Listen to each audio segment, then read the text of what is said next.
Hello, everybody. Warm welcome. I'm feeling really good about the session. I have a feeling that it's going to be something that benefits all of us quite deeply and gives us some very good new perspectives. And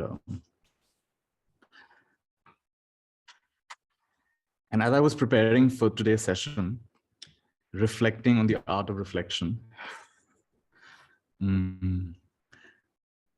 I had a sense that this is actually not, it's not the end, it's actually the beginning of a journey.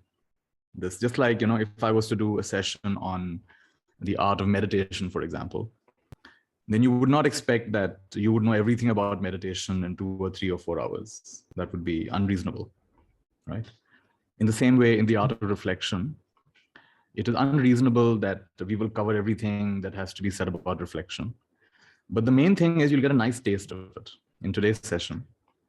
And the taste is a very unique taste. It is a taste of unhurriedness. It's a taste of timelessness. That's what's beautiful about it. So they were in the beginning when I was preparing for this session, I said, let's cover a lot. Let's give a lot of ideas and a lot of practices and everything. But then I said, that's the opposite of the spirit of reflection. It's not about giving you with more and more and more tools. So I've decided instead for this to be a very relaxing, unhurried, timeless session. I like how some of you are sipping your tea or whatever. That's a very nice, it goes well with today's session. Sip your tea or your coffee, whatever it is.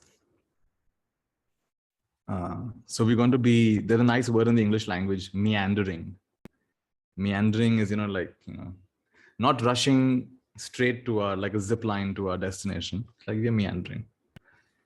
And there is a time and a place to go straight. Like if you have to catch a flight, that's not a good time to meander. You better go straight to the airport and get your flight. I remember one time I was in Thailand. I was going to Australia or Singapore, I'm forgetting. And I had a stopover in Thailand. So I looked at my watch and I thought, yeah, I've got, at least 4 hours for my next flight. So I was meandering, moving around. And then I even felt a little sleepy in between. I thought, let's take a short nap. Because it was a very early morning flight. But what I'd failed to think about and recognize was that Thailand is a different time zone than India. So I never changed the time on my watch. So I was I thought I had 4 hours when actually I only had like 2 hours for my next flight. So by the time I woke up and went to my gate, they said, sir, you've come an hour late. Your flight is gone, long gone. So I was like, of course, initially I was shocked. But then I said, all right, so now what do we do? So when is the next flight? The next flight is exactly 24 hours later. So you have to wait for the next day. So I got to spend, I'm forgetting it was 12 hours or 24. It was a long, long gap. So I got to spend a long time. I know Chiang Mai airport really well. I've been to all the corners of Chiang Mai airport. Chota the airport, I think. But I went around all the different, but I had all the time explored all the different places to eat. And I even made friends with the waiter. They said, where do you guys eat? What are the best places? Then they only recommended. So then that was the right time to meander. I meandered at the wrong time. I meandered in the transit time to the wrong time. So in that sense, when we meander, we notice things that we otherwise may not have noticed. So a very simple example of reflection, which comes from just taking your time. So recently I was playing a sport and I fell down. So I bruised myself a bit, hurt myself a bit. And I've been observing how the bruise is changing colors and changing shapes, and it's going it's changing size from being a bigger bruise to a smaller bruise. And when I reflect on that, I get a sense that look how intelligent the body is. It knows what the right shape is. So even though it began with a lump and it began with a color, the color is changing and slowly coming back to equilibrium. It's coming back to its normalcy. That means the body knows what normalcy is. It's not saying, okay, now that I'm bruised, I will stay. It's like a pot. If you break a pot, okay, now I'm going to remain broken. It's not like that. It's actually gently returning to wholeness. And so then the deeper thought there is, what if our whole life is like that? What if everything, that life will not rest until we return to wholeness? And you may believe that, no, I'm irreparably broken by what happened to me in my life, and that certain things happened in childhood and this and that. And I'm irreparably broken. You may think like that.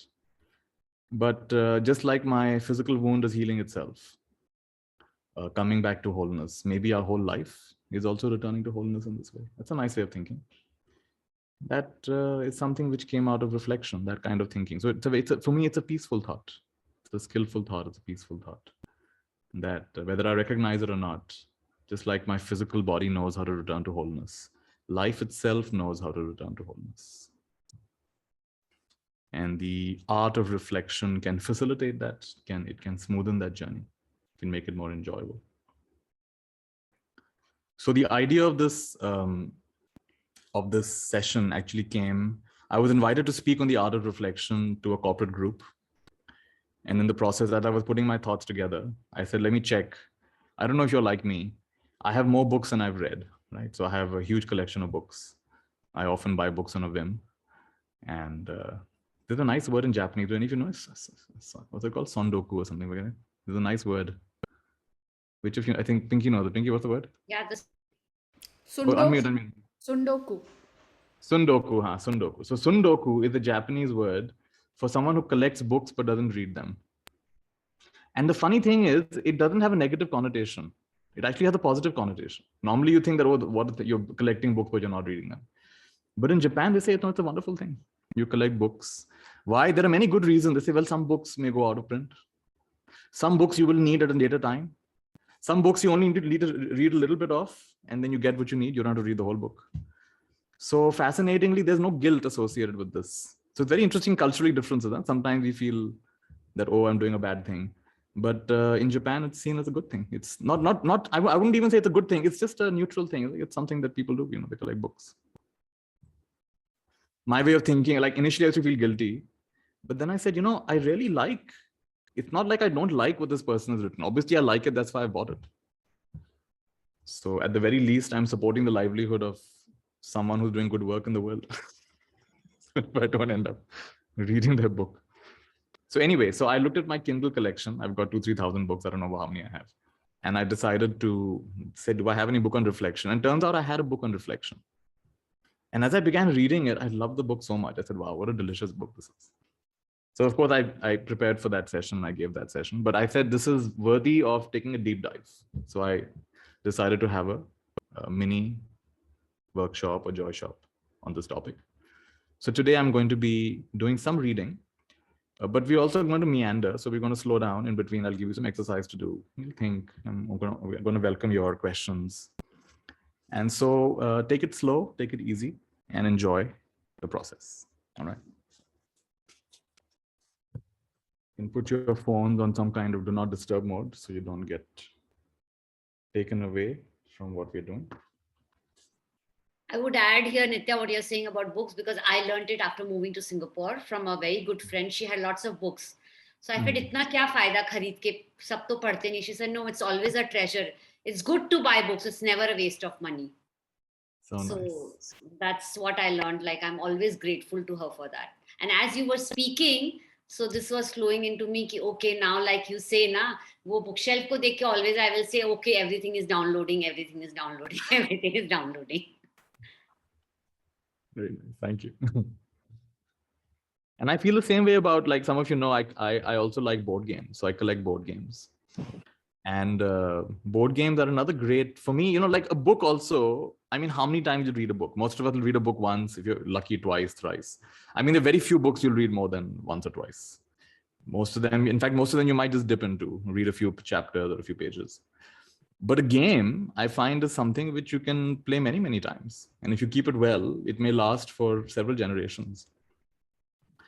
And it's a social way of, and especially in today's world, I think more than ever, because we are so caught up in our devices.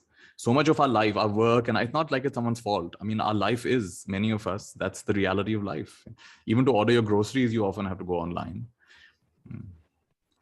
And so that's just a reality of life now. We have to be, a lot of our life happens to be online for most of us. I have some friends who have valiantly decided to be off WhatsApp and other major social networking sites.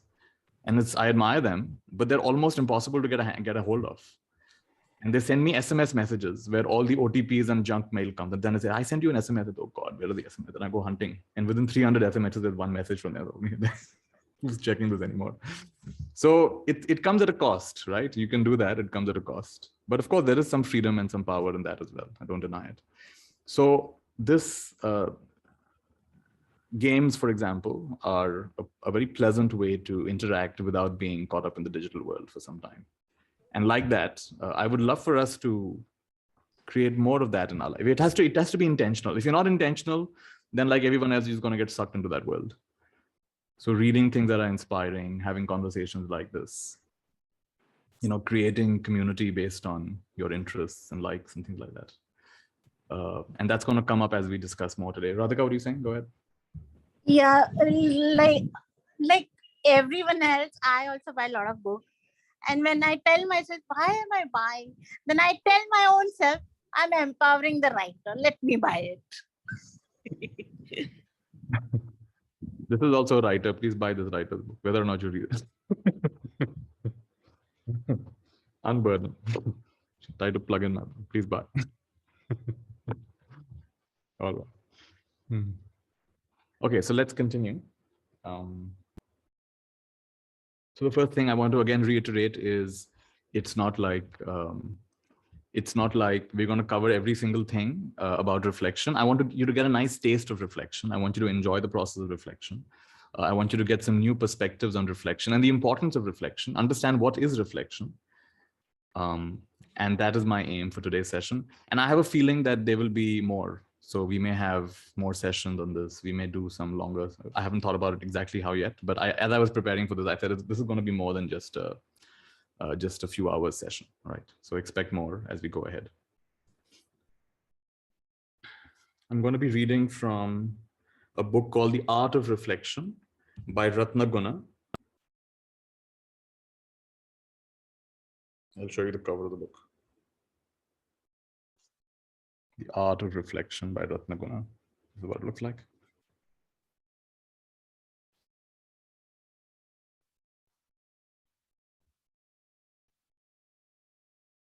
Ratnaguna is a member of the Triratna Buddhist order and has been practicing Buddhism for 35 years. He was one of the founders of the Manchester Buddhist Center and also lived and worked for some years in a study retreat center in North Wales. What fun to live in a study retreat center. Have you ever thought of that as a possible thing to do with your life? He now lives in Salford, where he is a director of Breathworks, a social enterprise organization that helps people who live with chronic pain and other long-term health conditions. He also teaches at the Manchester Buddhist Center and leads seminars and workshops at other Buddhist centers in the UK and abroad. So while this book does have a lot of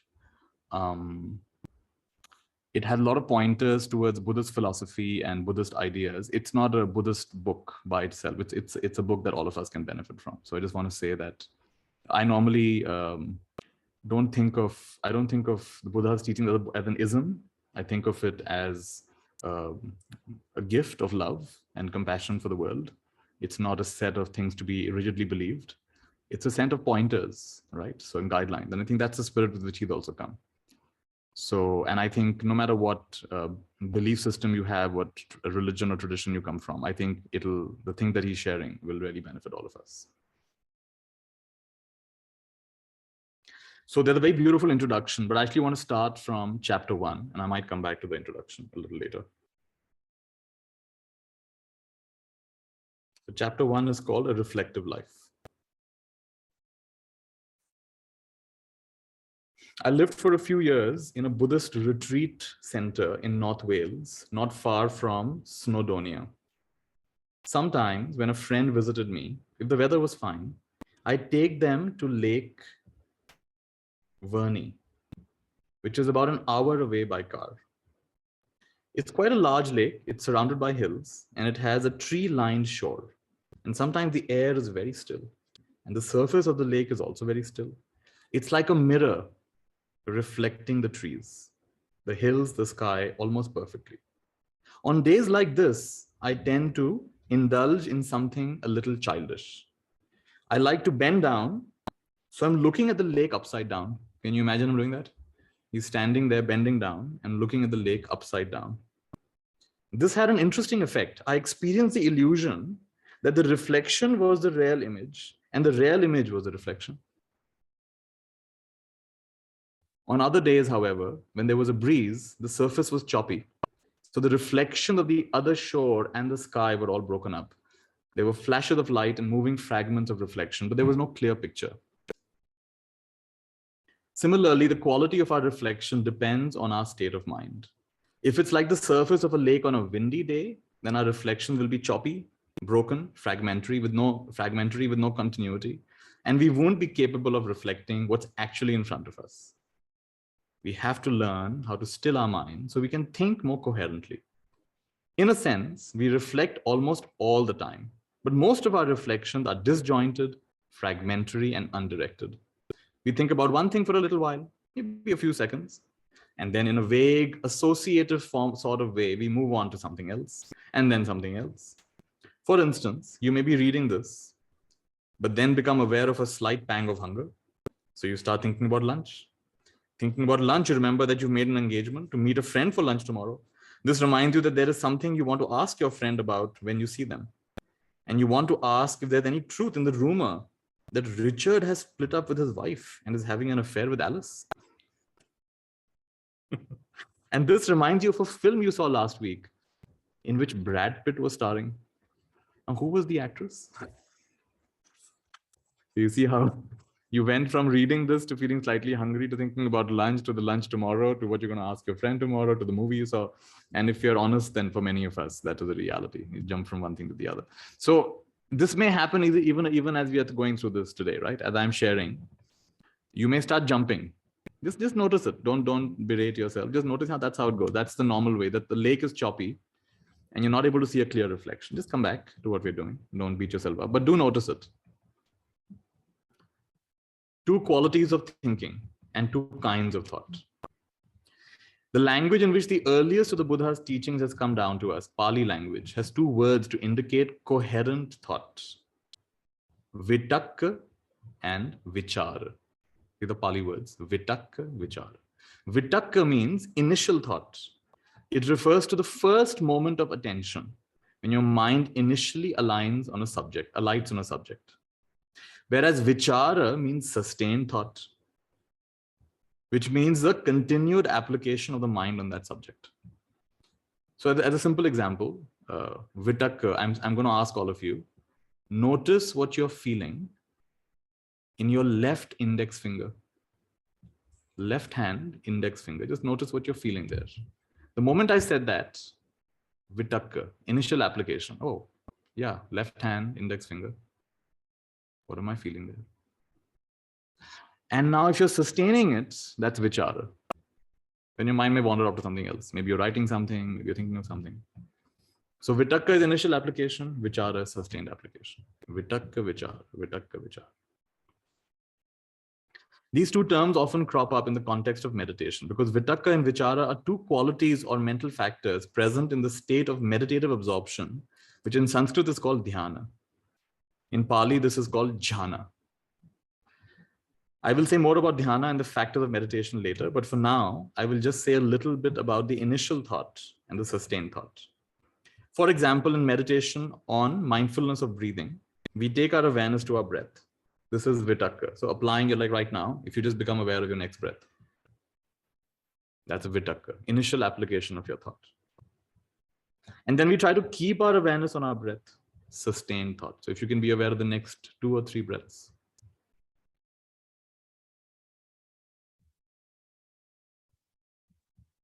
That would be vichara. And then at some point the mind may wander. So then again, vitakka, come back, initial application, sustained application. Initial application, sustained application. If you practice mindfulness of breathing, you'll know that taking your attention to your breath is quite easy, but keeping it there is much more difficult. So vitakka is not that hard, but vichara is pretty hard because the mind keeps wandering from the breath to many other subjects. The initial aim of the meditation is to keep bringing the mind back to the breathing. And doing so will strengthen our capacity for initial and sustained thought. Vitakka and Vichara. We can use the Vitakka Vichara we've developed in meditation to reflect by turning our attention from, say, the breath to an idea. This does not mean that we should only reflect when we are in dhyana. If that was the case, most of us would only be able to reflect very occasionally. But it does suggest a principle that reflection requires a certain amount of calm, peace, and stillness. So while idealistically we do say that you can reflect anywhere, but the reality is a certain amount of calm, a certain amount of stillness, a certain amount of peace is required for reflection. Just like with the lake, if it's a very windy day, chances are you'll not see a very clear reflection. So if you want to live a more reflective life, then you need to appreciate the value of calm, the value of peace, the value of stillness. If you don't value these things, if you only value excitement and action and movement, then you may have a very productive life, but you will not have a very reflective life. And it's like that story of, I find it very funny. Stephen Covey talks about this, the difference between efficiency and effectiveness. And one of the ways he describes it, he says that there is this group of people who are going through a jungle. It's a pretty thick jungle, and they're moving. The group of people is moving through the jungle. They're very good with machetes, so they're cutting through the undergrowth, and they're moving forward. They're making good progress. Then they decide to rest for a while, and the leader asks one of the team members, just climb the tree and just check if you're going in the right direction.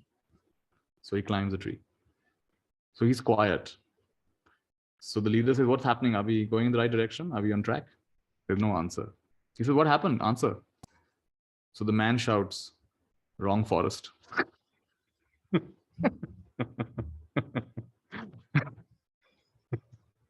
So not a wrong direction, wrong forest. So imagine if you spent your life like that, being very productive, you're going really fast, you're accomplishing a lot, but your ladder is leaning on the wrong wall. So even if you climb the ladder at great speed, it's on the wrong wall. Now imagine what a loss that would be. You achieved so much, but none of it was very important to you. None of it was very meaningful to you. In other words, you did what you thought you should be doing, not what you really wanted to do. So you see, productivity has its own value. Efficiency has its own value. We're not denying it, but effectiveness and knowing what is important and why it's important, that also has its own value. Once we've begun to calm our minds a little, what should we reflect on? The answer is simple. Anything and everything. So what should we reflect on? Anything and everything. We can reflect on the Dharma, of course, on the teachings of the Buddha and other great teachers, but we can also reflect on things that happen to us, on how we respond or react to things that happen to us. We can reflect on our feelings, on our relationships with other people, and how they respond to what happens to them, on what we read, on what we hear. There is no set syllabus for reflection. Correct? So this is what I mean when I say that make life your teacher. There's a story that I've shared before, but it's worth sharing again, about this teacher who was dying, and his students come to him, and the teacher says, listen, I don't have much time left. Anything you want to ask, now is a good time. So one of them says, I have a question. We've learned so much from you, but you never talked about your teacher. Who's your teacher? We were always afraid to ask this question. So he smiles and says, I've had many, many teachers. In fact, life has been my teacher. But since you've asked, let me give you 3 examples. Once I was thirsty and I went to the river with my bowl to get some water. And just before I could get water, I saw a dog jump into the river, swim around, drink his fill, and run away. And I was shocked. This dog did not require a bowl. How simple. He just jumped into the river, he swam around, he drank. He said, this dog is so simple. That's when I realized how simply I can live. That dog was a great teacher of mine. I realized I don't even need this bowl. I can use my hands to drink water. So that dog taught me how simple life can be. The other day I was thinking, I told you I got hurt a little bit. And I was thinking how I can describe where the pain is, how the pain is, what I need. Do I need an ice pack? Do I need to rest? What do I need? But animals don't have that precise language, right? They may, of course, you may see that they're in pain, but they can't tell you, is this kind of pain or that kind of pain. And that's true for most of the animal world. Of course, intuitively, they might know what each other, like somebody was saying, cats lick each other, dogs lick each other. But that's quite a gift that we have, that we can say, oh, it's a sharp pain or a dull pain. It's a pain in my head or a pain in my neck. You know, is it hunger? Is it thirst? That's quite something we've developed as human beings. We've reduced suffering so much because of that. When a baby is crying, some of you who are mothers, you're sometimes figuring out, why is this baby crying now? Is it a diaper change needed? Is it hunger? Is it thirst? And it's like, you're racking your brains. What is it? You don't know what it is sometimes. So it's a real gift when we are able to communicate with each other what it is. And imagine for animals, they don't have that. It's a struggle. Anyway, coming back to the story. So one day this man is walking to a village. He said, I was going to a village, and I got quite late by the time I got there. So I was wondering where to spend the night. Then I saw a man walking. So I said, excuse me, sir, I'd like to spend the night somewhere. Can you recommend a place for me to stay? He smiled and said, oh, please stay with me. Please be my guest. But I must tell you, I'm a thief. So this a little shocked. This is a thief. And then the thief smiled and said, oh, you're hesitating. I should hesitate. You seem like a holy man. I should hesitate. If you stay with me, you might judge me. You might transform me. But you are afraid of me, it seems. So immediately he realizes, I'm so sorry I judged you. I apologize. I would love to be your guest. So he takes him to his small home and he makes sure he's comfortable, makes sure he has something to eat. So now, excuse me, I'm going to do my work. I'm going.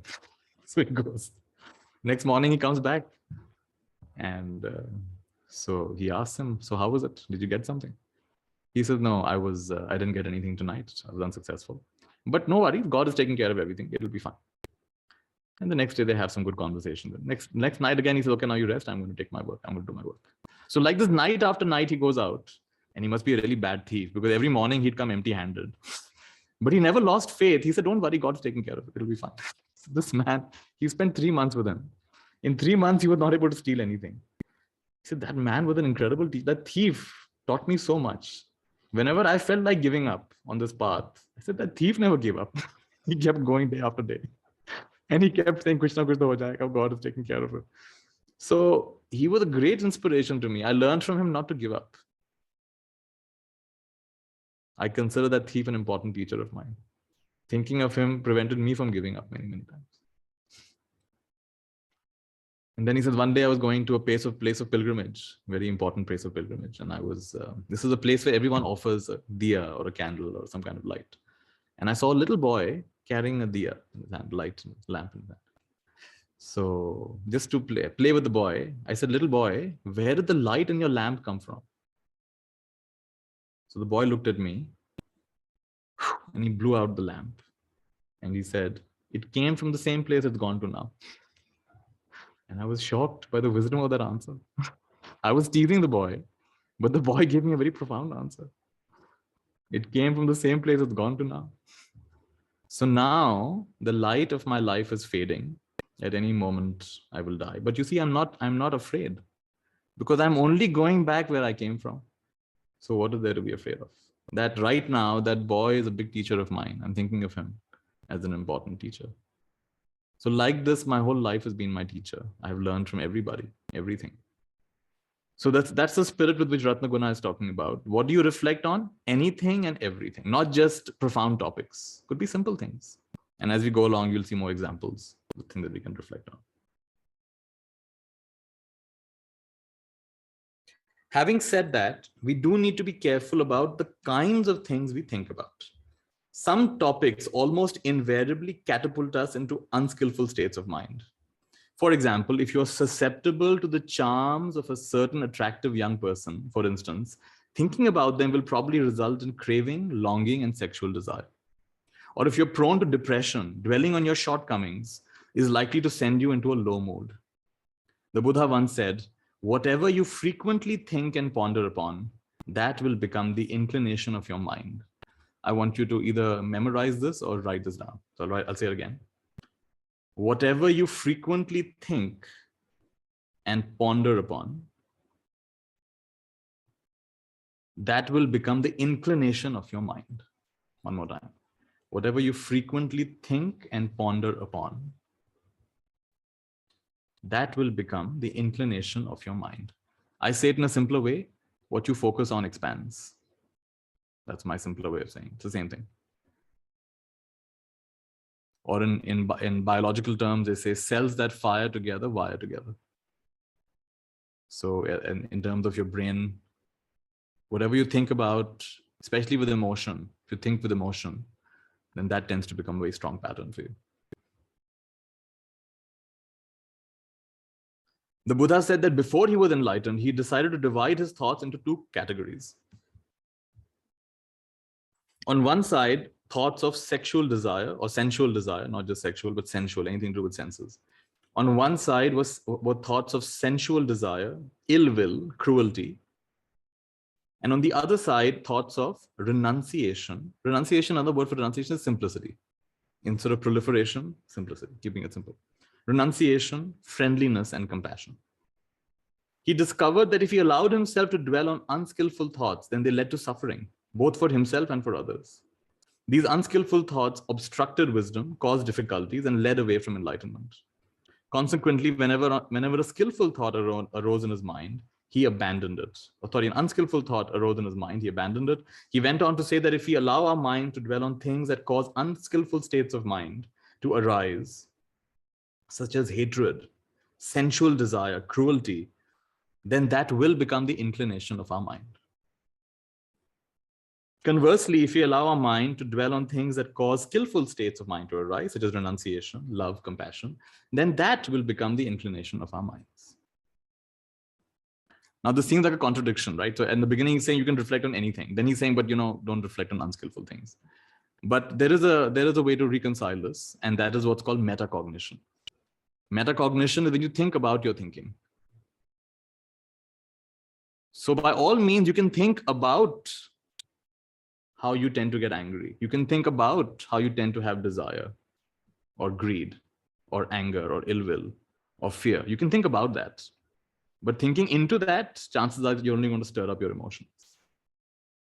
Right? So you can reflect on that. Just be mindful not to get sucked up into an unskillful state.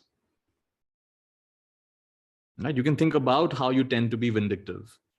But don't spend your time planning revenge. That's a different thing. That's two different things. So metacognition is the way that you reconcile that. Thoughts can become habitual. We become what we think about. If you follow yourself to have occasional hostile thoughts, if you're not careful, you will become a hostile person. Conversely, if you allow yourself to have friendly thoughts, if you are careful, you'll become a friendly person. The Buddha says in Dhammapada, do not underestimate evil thinking. It will not approach me. Do not underestimate evil thinking that it will not approach me. A water pot becomes full by the constant falling of drops. Similarly, the spiritually immature person, little by little, fills himself with evil. Do not underestimate good thinking it will not approach me. A water pot becomes full by the constant falling of drops of water. Similarly, the spiritually mature person, little by little, fills himself with good.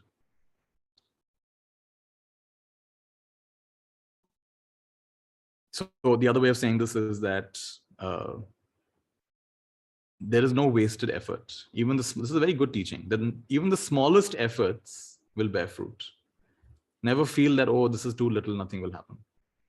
So my teacher said that trees don't really blind people, but small pieces of sawdust can blind people. In other words, be mindful of the small thing. Be mindful of, catch yourself telling the small lies. Catch yourselves in your small moments of irritation. Catch yourselves in your small anxieties. You catch it there, then it'll be good. Similarly, be generous in small ways. You don't have to become the most generous person in the world, but can you be a little bit more giving? Like, for example, when you go to the restaurant, catch yourself. I mean, at the end of the day, I don't think it'll make a big difference. You get 50 rupees more or less. But catch yourself. Are you going to be a little bit more generous there, or are you going to hold back over there? Catch yourself, these small moments. Where are you holding tight? Where are you giving up? Where are you being tolerant? Little things, they add up. Coming back to the discourse on the two kinds of thought, the Buddha said that he saw nothing to fear in having skillful thoughts. They didn't lead to his or other people's suffering, even if he dwelt on them all day and all night. However, he did conclude that it is possible to think and ponder on such skillful things excessively. He found that too much thinking would make him tired, and when he was tired, he couldn't concentrate. When that happened, he stopped thinking, quietened and steadied his mind, and developed one-pointedness. In Pali, the word is ekagata, which in Sanskrit will be ekagrata, right? So he steadied his mind and developed one-pointedness. In other words, he meditated.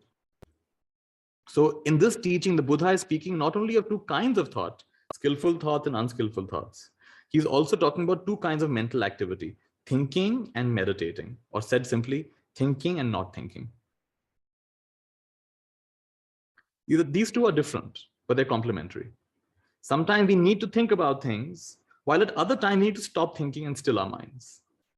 If we don't still our minds sometimes, through meditation, for instance, it'll be very hard to reflect. Our mind will tend to be like the surface of a lake, whipped up by the waves of the wind. On the other hand, if we don't give ourselves time to reflect discursively, we'll not be able to meditate effectively. It seems that we need to reflect discursively. We need to think about our lives. We need to process all the impressions we receive, all the things we hear and read, all our responses to those things. If we don't give ourselves time to do this, we'll probably find that we start thinking about them when we try to meditate. And this is perhaps the main reason why people find meditation difficult. So why do they find meditation difficult? Because they never give themselves time to think. So because you never give yourself time to think, when you meditate, you're thinking the whole time. In other words, if you did reflect, chances are meditation will become easier. And if you did meditate, chances are reflection will become easier. So both are important. Thinking is important and non-thinking is also important. Too much thinking will tire you out. And if you don't take the time to think, then the non-thinking time will be used for thinking. You'll think about your life during that meditation time.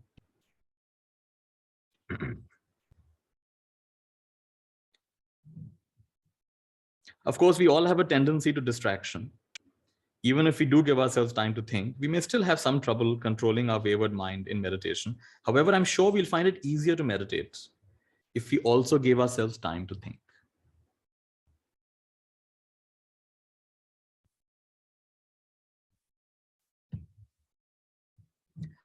So we also need to learn how to not think. Periodically, we need to learn to not think. It is very helpful in developing our ability to think. It's really about having a choice. To think effectively and creatively, we need to be able to choose not to think. Otherwise, our thinking will be compulsive and we'll be at the mercy of whatever thoughts happen to enter our minds. If we're able to not think for a while, that opens up a space in which we can choose what we want to think about. And when we do think about it, our minds will be clearer, less cluttered with other things vying for our attention. Of course, it's very difficult to not think about anything for more than a few seconds simply by force of will. Have a go now and see how long you can do it. So go ahead, everyone try. How long can you not think? Let's try. Ready, steady, go.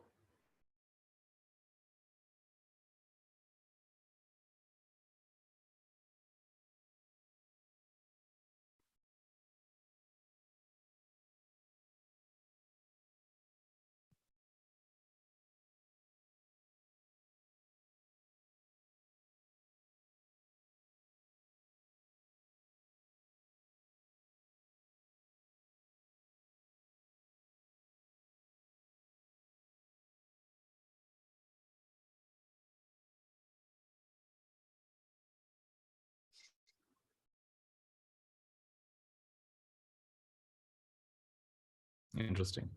What are you noticing? Like I noticed on the surface, it looked like I was not thinking, but then deeper, I was thinking about not thinking. And then I was thinking, how many of you are not thinking, or how many of you are thinking, and how long should I do this? So you see how there was an undercurrent of thoughts, even though, right? You see that?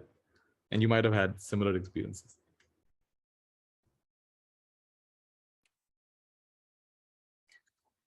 This is where the practice of meditation is very useful. I mentioned about the 5 factors of the first dhyana. The second dhyana, there are only 3 factors: rapture, bliss, and one-pointedness. So what are the 5 factors? Vitakka, vichara, piti, sukh, and ekagata. So vitakka is initial application, vichara is sustained application. Piti is rapture. It's like a lot of arising of happiness. It's more than a happiness, like a kind of excitement. Rapture, like joy, maybe joy is the better word. And then that joy settles down into a calm kind of happiness. That's called sukha. And that sukha settles down into one-pointedness, unshakable one-pointedness, which is called ekagata. So when you have these 5 factors, you get a taste of the first samadhi, first dhyana, or the first jhana. Vitakka, vichara, piti, sukha, ekagata. Vitakka is initial application, vichara is sustained application. As you keep sustaining the application, a kind of joy arises. That joy then settled into a kind of a happiness, and that happiness settled into a kind of fixed one-pointed, unshakable steadiness of mind. So that is the process of meditation.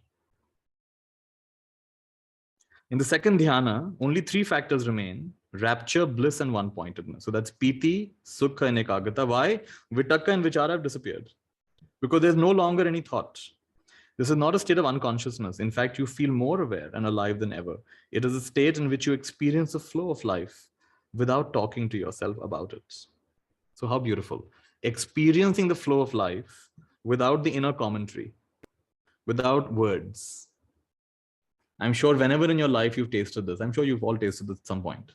Very blissful, even for a few seconds, to experience life without thinking about life. Direct experience. This is very fulfilling. With practice, we can learn to quieten our mind at any time, perhaps not to the point of having no thoughts at all, but at least being able to slow down the thoughts, having less frequent thoughts, with longer gaps of silence between our thoughts.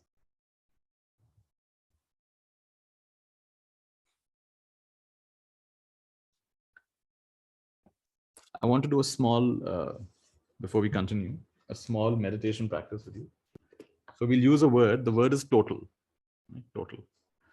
And what does total mean? Total means your whole experience, all parts of your experience, conscious, unconscious, everything. So the invitation is that for the next few minutes, you meditate on the word total. And what does total mean? You include all aspects of yourself, your bright parts, your dark parts, the blurry parts, past, present, future, everything. What's it like to have a total experience right now? So every time you mentally say the word total, open yourself to the totality of your experience. And just gently repeat the word total, make it slightly softer, total, total. And do this for the next few minutes. So practice with me, total.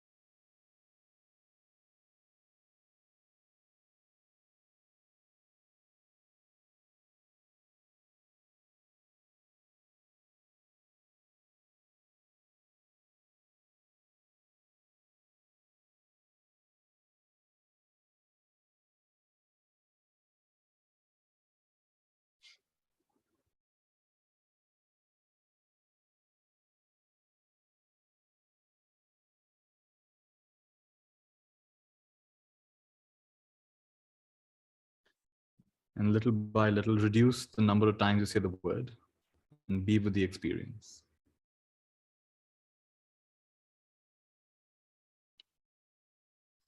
Be with your total experience. Once in a while, say total.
Often, as we practice, we assume that the body is at the center of the experience, and that's fine. But in some ways, even the feelings can be the center of the experience.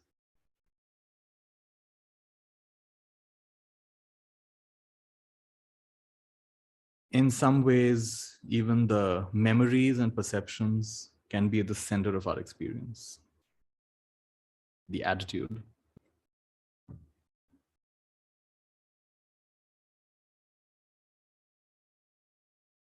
In some ways, even the thinking, the intending can be at the center of the experience. Intention can be the center.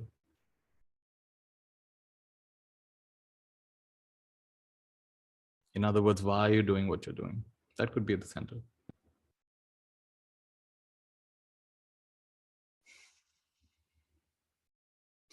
In some ways, even awareness itself, not awareness of this and of that, but awareness itself could be at the center of experience. The fact of experience, the fact of awareness.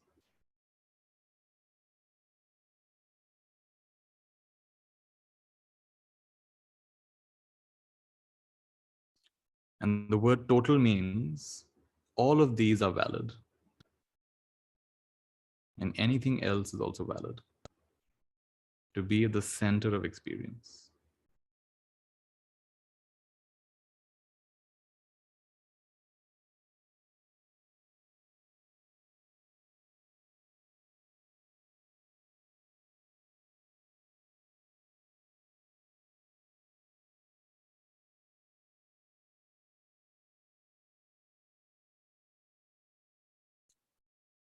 And let's just assume it's possible for you without any effort, in a very relaxed way, to access a place of no thought. Let's just say it's available to you. So go ahead and access no thought in a very relaxed, effortless way.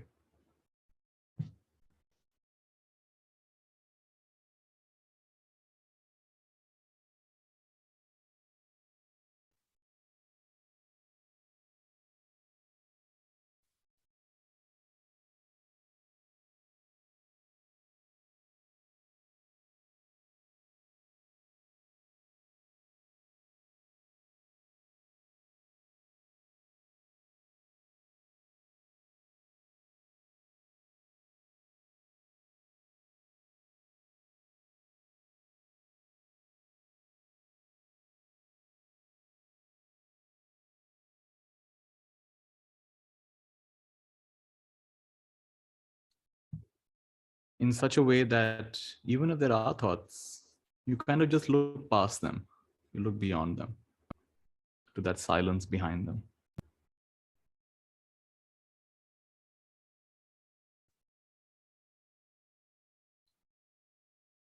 You love that silence.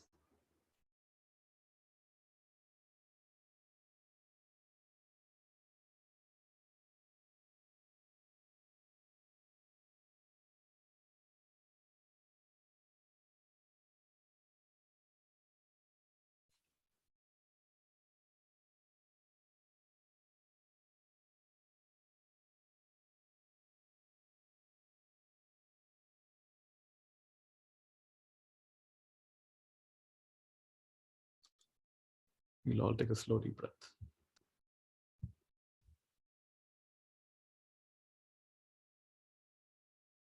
And over the next minute, whenever you're ready, you can open your eyes. Take your time.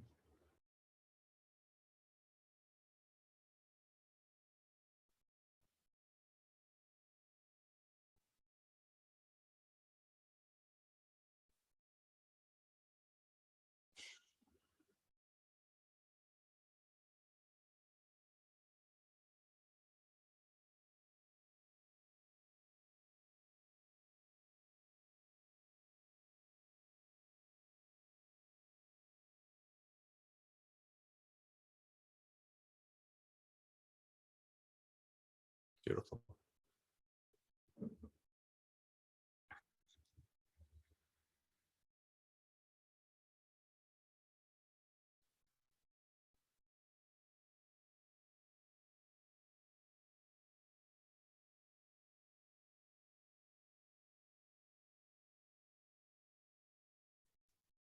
I'm going to continue with a little bit of reading, then we'll get into some discussion.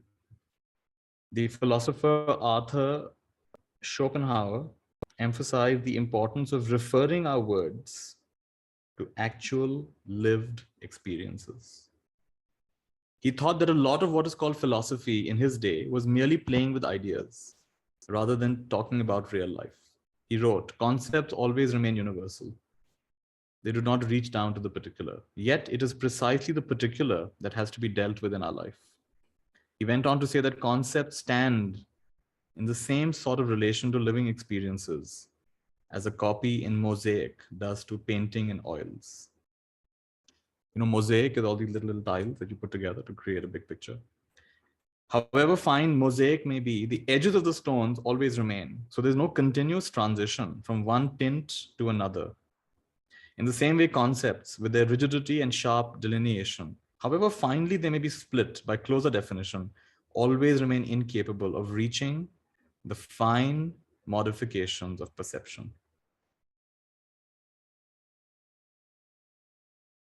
So in other words, when we live in ideas, we're always somewhat disconnected from life. It's not the same thing. The Buddha spoke about the mind's tendency to get caught in conceptualization, which is divorced from direct experience. He said that based on the contact between our physical senses, seeing, hearing, smelling, tasting, and our environment, we experience feelings, pleasant, unpleasant, neutral. Our perception of the world consists of these two elements: contact with our environment and feelings about them. Contact with our environment and the feelings about them. We then start thinking about our perceptions. That feels good. I like that. How can I prolong this experience? How can I get more of it? Or that was unpleasant. I didn't like it. How can I stop having this experience and make sure I don't have any more of it in the future? In other words, our thinking is based on craving for the pleasant and aversion for the unpleasant.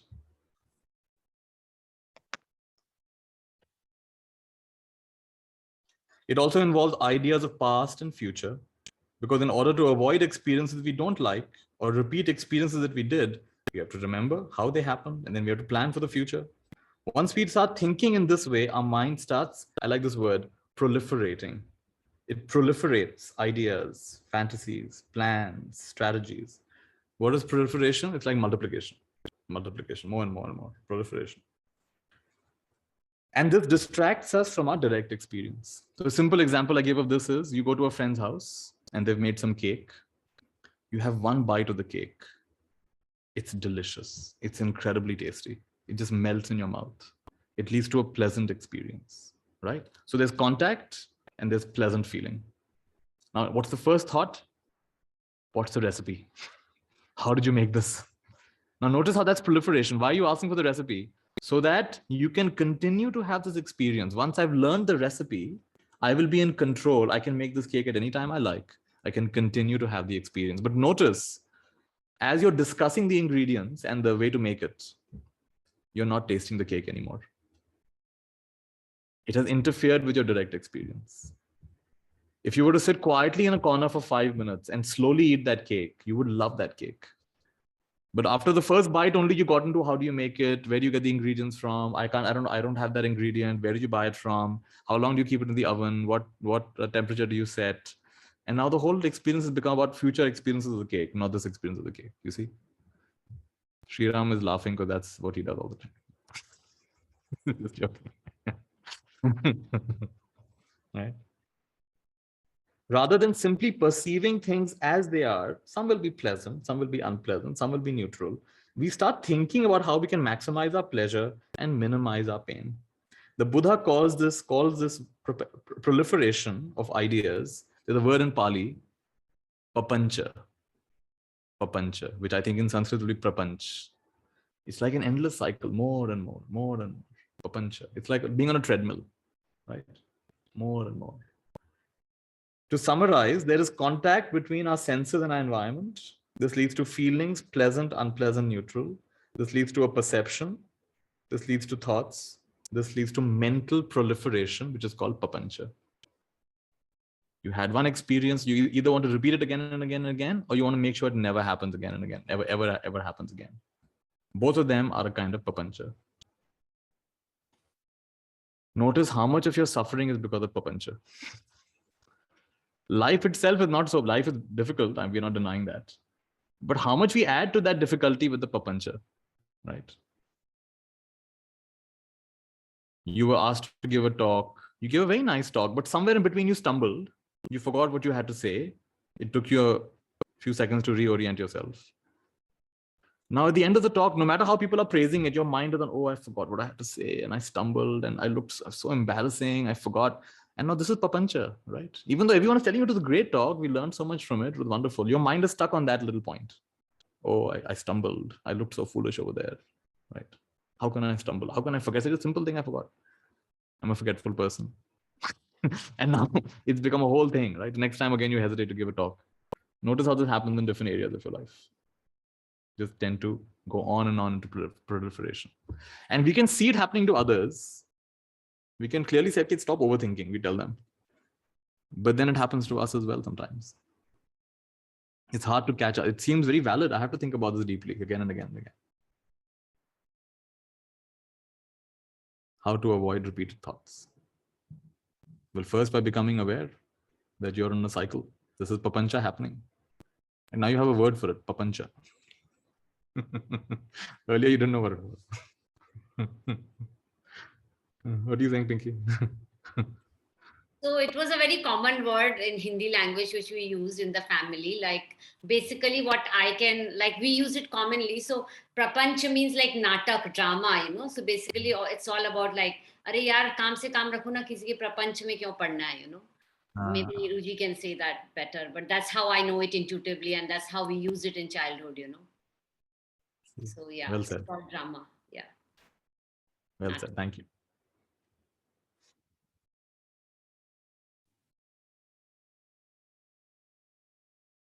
So I want to pause here. There's more, but I want to pause here. And let's have a little conversation.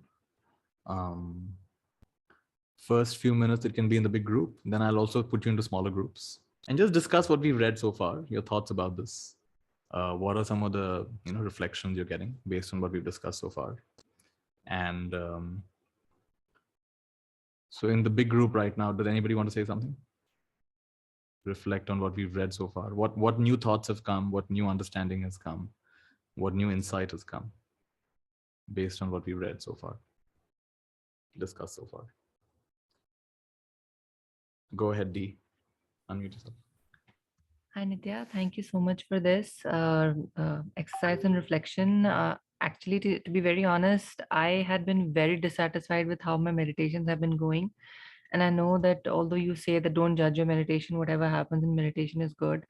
But as a result of this mini workshop, I'm now beginning to realize that there's a whole lot of papancha happening in my meditation because I don't reflect enough and I'm stuck in my head with a lot of thoughts, and that's just constantly put me in a cycle, that hamster on a wheel. You're just going round and round that same thought. But I did have a question for you. So for example, when you said that in life we are either trying to run away from the aversion versus the clinging aspect, where you are running away from bad experiences, and then you cling on to good experiences. And then especially when it comes to the bad experiences, I mean, and also the good experiences, you tend to create this proliferation. You start projecting, now I've interacted with this, I've had this unpleasant interaction, I have to figure out a way to not meet them. So you get into manipulative mode, you go into strategizing mode. How can I avoid this person? How can I So my question here is that how do I stop that damn papancha? I've understood that this is happening, and now this is all because of this. My mind has a tendency to go into this, this mode. How do I stop it? And I'm guessing your answer might be letting go, it might be acceptance of the situation, it might be embracing Brahma Vihara, love and Maitri and Karuna and all that. So that you dwell more on the positive things of life and not so much on the negative things. But I really want to find a shortcut. Like, how do I break through that cycle of, like, I'll give you a quick example. Like today, I overheard my husband talk to somebody with whom I've been having, I've had a particular episode which was very unpleasant. And literally, it's been 8 hours since that conversation happened. And it was nothing to do with me, but just generally, even hearing that person's voice set me off on a, it really triggered me. And it affected my meditation thereafter. I've been thinking about it obviously even now. And I'm like, that's ridiculous. That's neurotic behavior. Mhm. So, that neurosis of the mind is, I'm guessing, what is the papancha. And so, like, I would love, sorry for the long question, but I'm guessing you understood what I'm trying to ask. Yeah.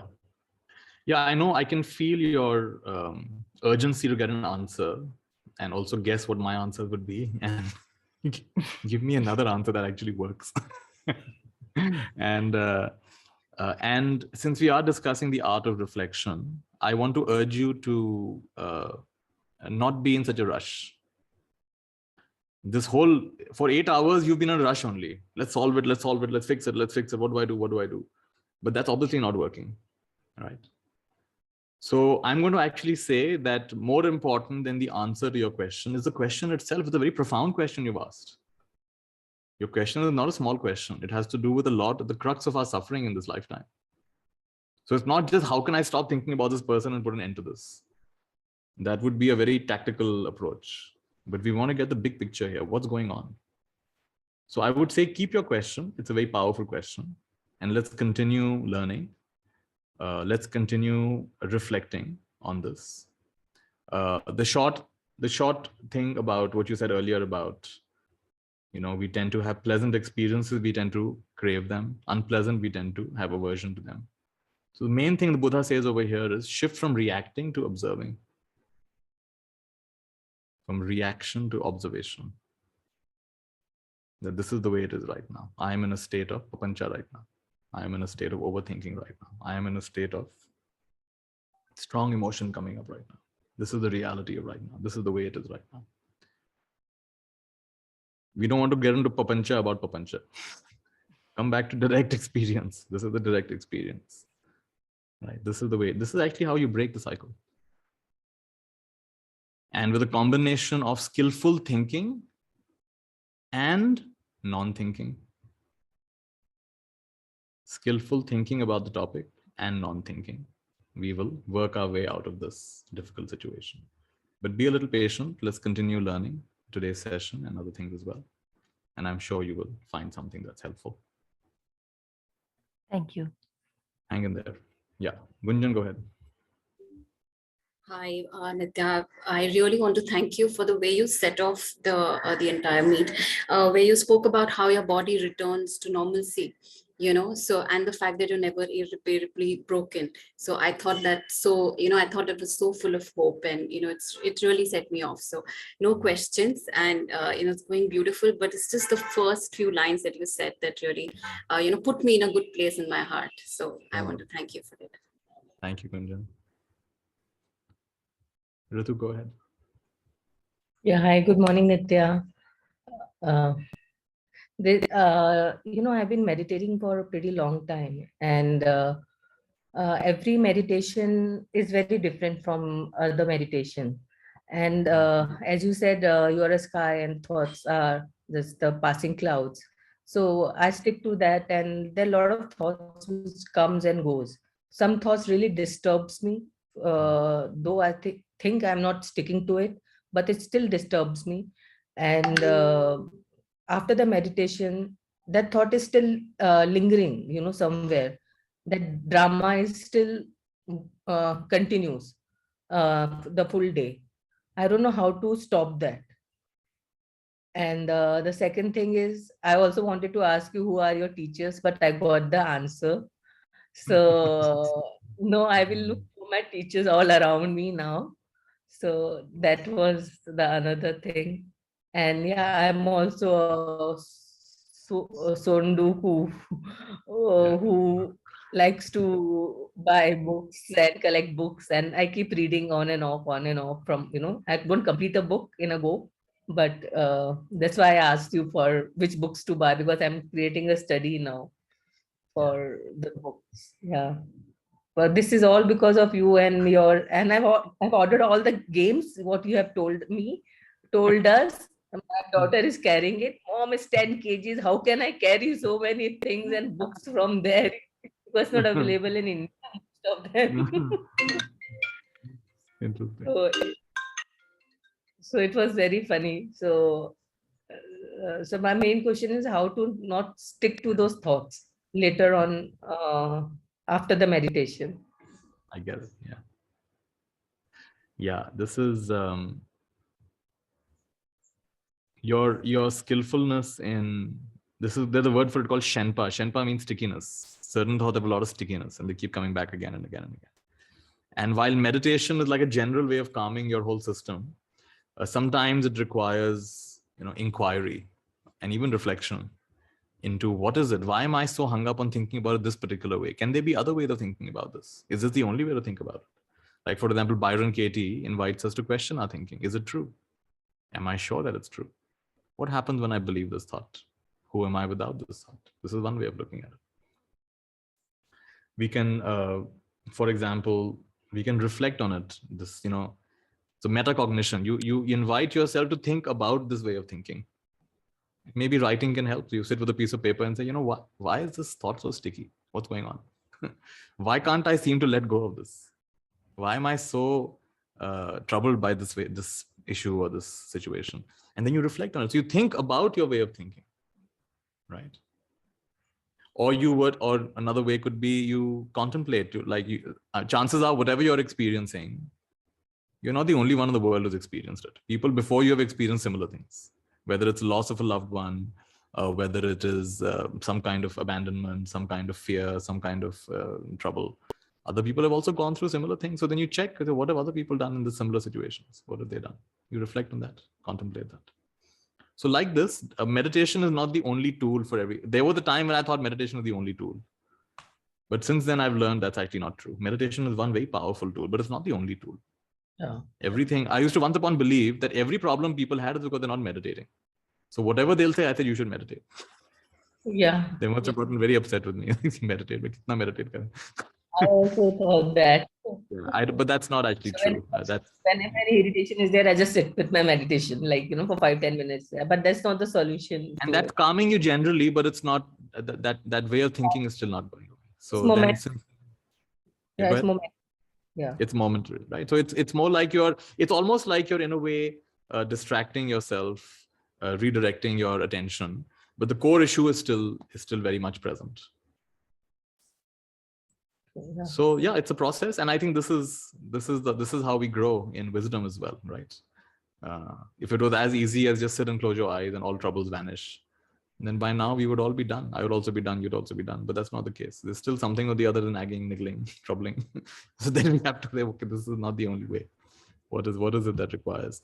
And so it has to do with a lot of it has to do with our assumptions about who we think we are, who we think others are, and what we think the world is. We have assumptions about this. And then when the life does not match those assumptions, we don't show up the way we hope to. They don't show up the way we hope to. Life doesn't show up the way we hope to. And then the struggle begins. That how can it be like this? It's not supposed to be like this. So Byron Katie defines suffering as arguing with reality. So notice all these thoughts. Chances are you're arguing. Shouldn't have happened. They shouldn't have. How could they? And how could I? How is it possible? It's arguing with reality. Shouldn't have, couldn't have, wouldn't have. And sometimes these thoughts, after the meditation, when I get these thoughts, sometimes these thoughts, I get very irritated. Why again this thought is coming when I've tried to tackle it in last meditation? Why this thought is again gone? And I get very upset. Why this thought is again boggling me? So it's, yeah. Because you're exactly right? It's like trying to beat it down so I cannot get out of my consciousness. But try doing that with your children. You know, it doesn't work. That same thing will come up again and again and again. So Guru Nanak said something very powerful. If you don't see God in all, you won't see God at all. So the way I would approach this, one of the ways I would approach this, is that, you know, there's God in this also. There's God in this situation also. There's God in this person also. There's God in this thought also. Even though I don't see it yet, from my perspective, it should not exist in the universe. It should be banished from the universe. But it's there. There's God in this as well. And the way out is through. The way out is not around or above or below, or the way out is actually through. You got to go through it. Yeah. So we have to sit down with it. And there's a cartoon I saw about this girl who opens the door, little girl, she opens the door and there's a monster outside, big monster, scary monster. And she says, come on in. The monster comes in, and the next thing she offers the monster some tea and some cookies, and they're sitting and watching TV together. So I found that a very cute picture. So the monster, she's not trying to run away from the monster or fight the monster. Come on in, have some cookies, have some tea, and they're both sitting and watching TV together. So I think we have to make friends with all these parts. I have to make friends with my thoughts too. That's the way it is. Yeah. All right. Got it. Thank you Let's so hear- much. Thank you. I can see a lot of hands up. So we'll hear from a few of you. Then I also want you to have a discussion, and also we want to take a break at some point. So can I ask you to briefly, the rest, I think I see 3 more hands, Neeru, Kranti, and Suchita. So Neeru, go ahead, a little bit brief, please.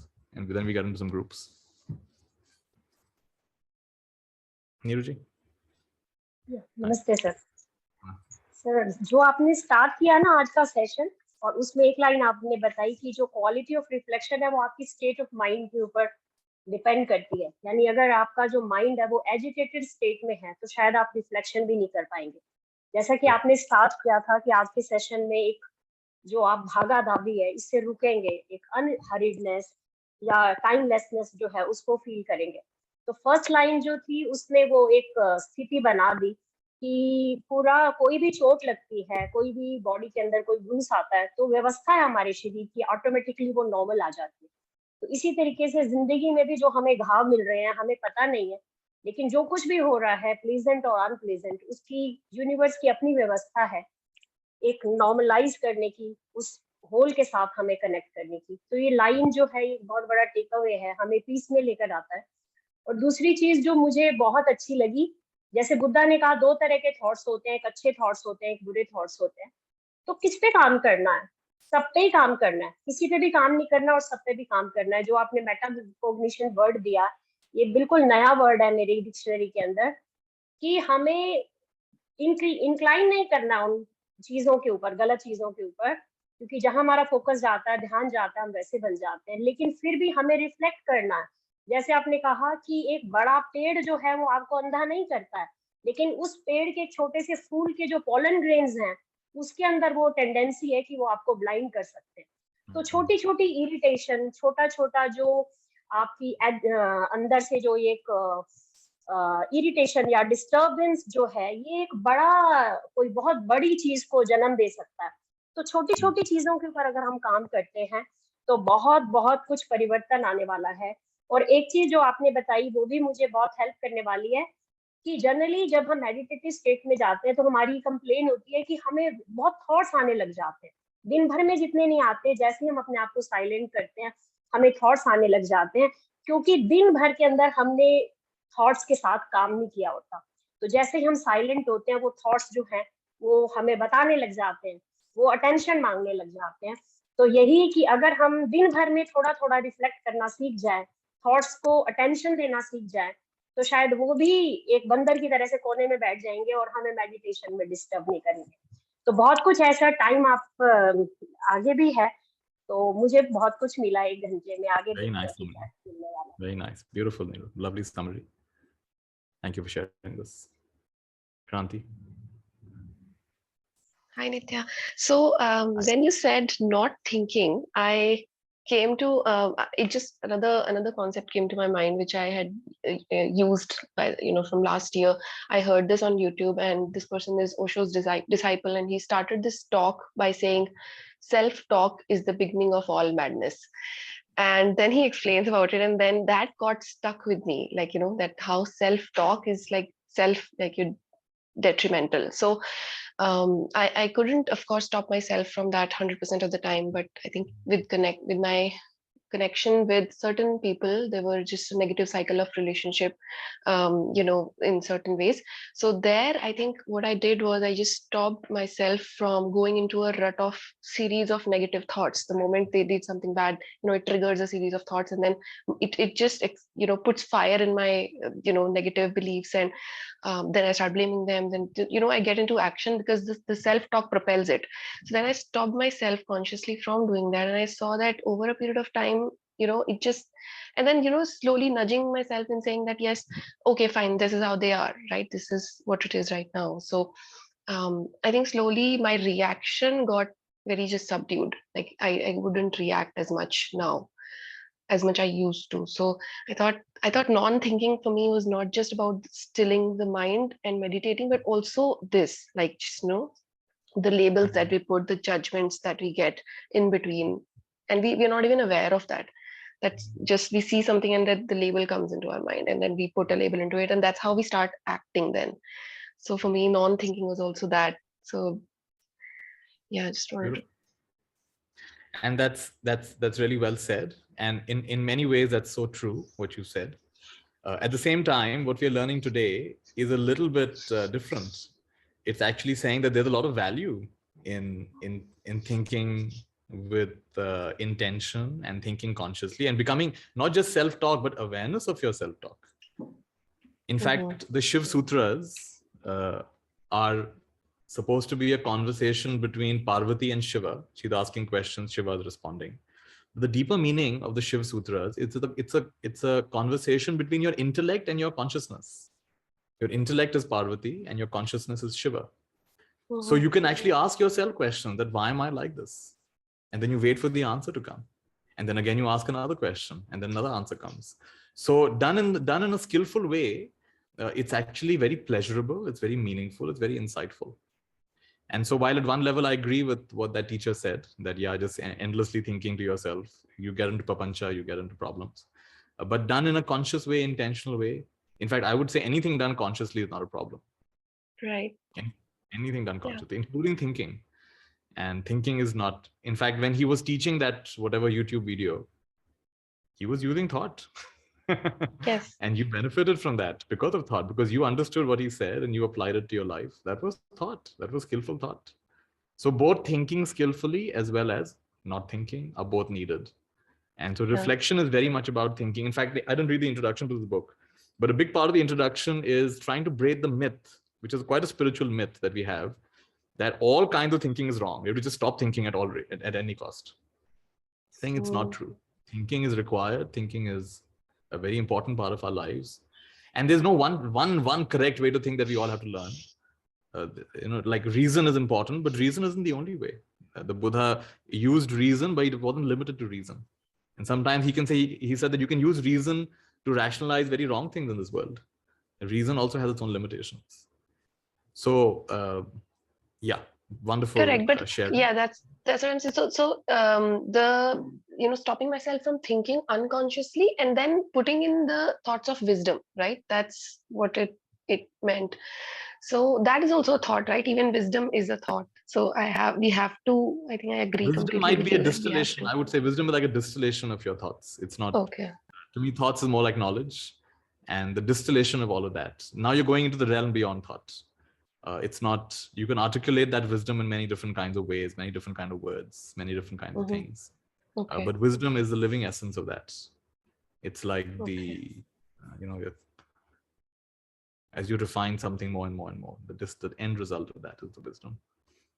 Got it. Thank you so much. Thank you for sharing that. Can I quickly say something which you said on the thinking? You had taught us in a course that when the briefly. thoughts come, that just say thinking is not required now. This is just this, you know, to just cut through the web. Thinking is not required now. This is just this. Yeah. Very nice. That's a nice tool. You know, at every time I don't have to keep thinking about it. So right now I can look at thinking is not required for this topic. I can just be quiet for a bit. Suchita, go ahead. You can take a little break after that. Hi, Nithya. Nice to see you after a long time. Nithya, my major problem is I used to meditate.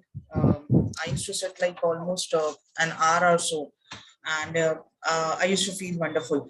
But suddenly, I've lost my concentration, and suddenly, even I have lost interest in meditation itself. I really don't know why, but this has happened. So sometimes I find it difficult to keep it going. Yeah. That consistency thing, that's what I feel I'm missing. I really don't know. I'm trying to find out that answer why I've lost the interest. Other hand side, yes, I've started reading a lot. Same like you, even I keep on purchasing. I have a whole cupboard of books, and on Kindle also there are so many books. So my mother is always angry with me, keep on spending on unnecessary thing. I have started reading now. I feel I find pleasure in reading. So, but I really don't know. I've stopped meditating. I don't know. I have completely lost the interest. Yeah. So suppose I say to you that like one of the main things I teach is trust your process, right? So most people will say, oh, that's bad, you should go back to it, start again. But suppose I say, no, you trust that, but just take out the guilt element. Now it may happen, Sujita, that you're reading something and you really find it beautiful. Like, this is such a powerful thing he or she has said. This paragraph, this chapter is so powerful. And then you just put the book down for a little while. You start reflecting on what you've read. What is the meaning of this? How can I apply this in my life? What is the value of this? And at some point, even that thinking starts to get quiet and you get into a feeling state that what would it feel like? What is that state of being like? And so it's a very natural meditation that's happened. You've naturally gone from something that comes easy to you these days, which is reading. And you just did, instead of just endlessly reading for the sake of reading, you once in a while, okay, this deserves a little bit more. This is so powerful, what I just read. Let me put down the book for a while. Let me put a bookmark and just put it down for a while. Let's just reflect on that. And then automatically it might lead to a state of quietness and meditation. So what if we don't define meditation so strongly as an activity you do for 45 minutes or an hour or whatever? Suppose you take away that, he talked about concepts, like very strong, this is reflection, this is meditation, this is reading. But no, suppose it's just about being attentive to your experience. Okay, so maybe I've started working on my phobias, maybe because of that. I took up swimming because I have a acute aquaphobia. So I've desperately, I've purposely have taken those swimming classes that I want to get over that aquaphobia, get over that, out of that completely whatever fear I have towards the water. But by I putting really, a water background. Sorry? By putting a water background. That's correct. So I think, yeah, that's true. And I really find a lot of happiness in, that yes, I'm trying to overcome that phobia. That really gives me definitely. Just trust. I would just say trust it, that there was a time when meditation became very important for a long time. Now this is the phase of other parts of your personality getting attention. And don't have a strong identity. Oh, I'm a meditator. I'm not a meditator. I can't meditate. Just relax all those ideas. And you may find very naturally that being in water, even if you're knee deep in water or waist deep in water, that's a meditative experience. You're there with your breath. You're there with your emotions. You're trying not to judge yourself. You're trying not to be too restless. That's a kind of meditation also. So then your life becomes meditative as opposed to getting caught up in an activity. And of course, later on, it may happen that you want to come back to, just enjoy sitting quietly for half an hour, 1 hour. That may also happen. Thanks. So nice. Thank you. Good. So I want to invite a break now. I think we've gone for a while. And in this break, it's not because we're in the middle of the session. So it's a very special kind of break. The break is you have to allow yourself to be useless. Of course, there may be, you may want to go to the toilet and eat something or whatever, that's fine. But don't try to make it a very useful break. Oh, I've got to get so much done. Let's reply to some emails. Let's get some stuff done. No, I want you to have a more useless break. So apart from the functional stuff, allow yourself to, in other words, do nothing of great value. And see how that doing nothing of great value is actually very supportive towards reflection. You may find that, oh, something that we read or that you heard me say or someone else say, it automatically springs up in your consciousness. You think of something else. So we're going to start with what time is it now? It's almost 10. I'm going to give you a 25-minute break, which in my language is a 20-minute break, because you'll be back 5 minutes before. And just have a relatively useless time. All right, done? You have permission to be useless for the next 20-25 minutes. So you can either log off and come back, or you can stay on as you like. Patty, what should we do? Should we keep the video thing going, or should we stop it? Yeah, let's keep it going. You can play some music if you like, and Okay, we'll play some music. yeah, and Okay, I'll play some pause the music. recording. Yeah. Let's pause the recording. Good. All right. See you back in at about 10:20. The power of now is here now. The power of you, me is. All right. So we have a few minutes while people are joining. Would anyone like to say something while people are joining? We have a few minutes just for chit chat. Raj, how are you doing? I think this useless break, I found it very useful. Now, it was difficult, not to do. I don't think it was difficult. I was conscious, I wanted to text my sister, no, it's supposed to be a useless break. Let me not do it. I need to coordinate for lunch. No, let me not do it. But I think the bigger insight that I got is I'd been having a useless break for 6 months. That's what I've realized. Not doing anything and no work. And I want to extend it for another 6 months, but I just don't know. So there's conflicting ideas going in my mind. Yeah. Okay, but there's a lot of reflection, going on. I've done a lot of spiritual work in the last 6 months. It's not totally useless, but in terms of people around, right, they would find it useless, not going to work, not doing stuff. So I found today's session very required. I need to reflect more on what I'm doing and stuff. Okay, but I think, I don't know. Let me not, I just don't know where I am. Oh, beautiful, beautiful. Thank you for sharing that. And I think it is a bit of a lost art, because even in our schooling, in our life, it's always like, do something, do something, do something. It's always about, get somewhere, achieve something.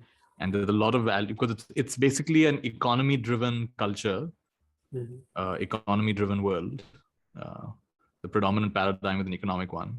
So everything is measured in terms of, at some level, in terms of how economically valuable it is. So something like this is very hard to quantify as having economic value, although it does even have economic value. For example, when I reflect, I typically get next level ideas for my work. I typically get new ways in which I can do things in more creative ways and more clever ways and more useful ways. So actually it does have even economic impact. However, there is that tendency to focus more on productivity and getting things done, and less, it just seems like we can equate it as being lazy, as not doing anything. But actually, I would say it's the other way. It's actually the hardest thing. Like you might have noticed in your time, even now, like in the last half an hour, that it's actually the hardest thing to think in a structured way and in a reflective way, to be mindful, not just to think automatically, but to think with purpose about what you're thinking, perhaps. My intention, I think when I started this work, I've been living a mechanical life for so long.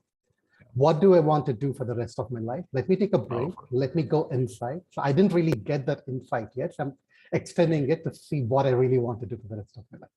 Very good. Very good. Yeah.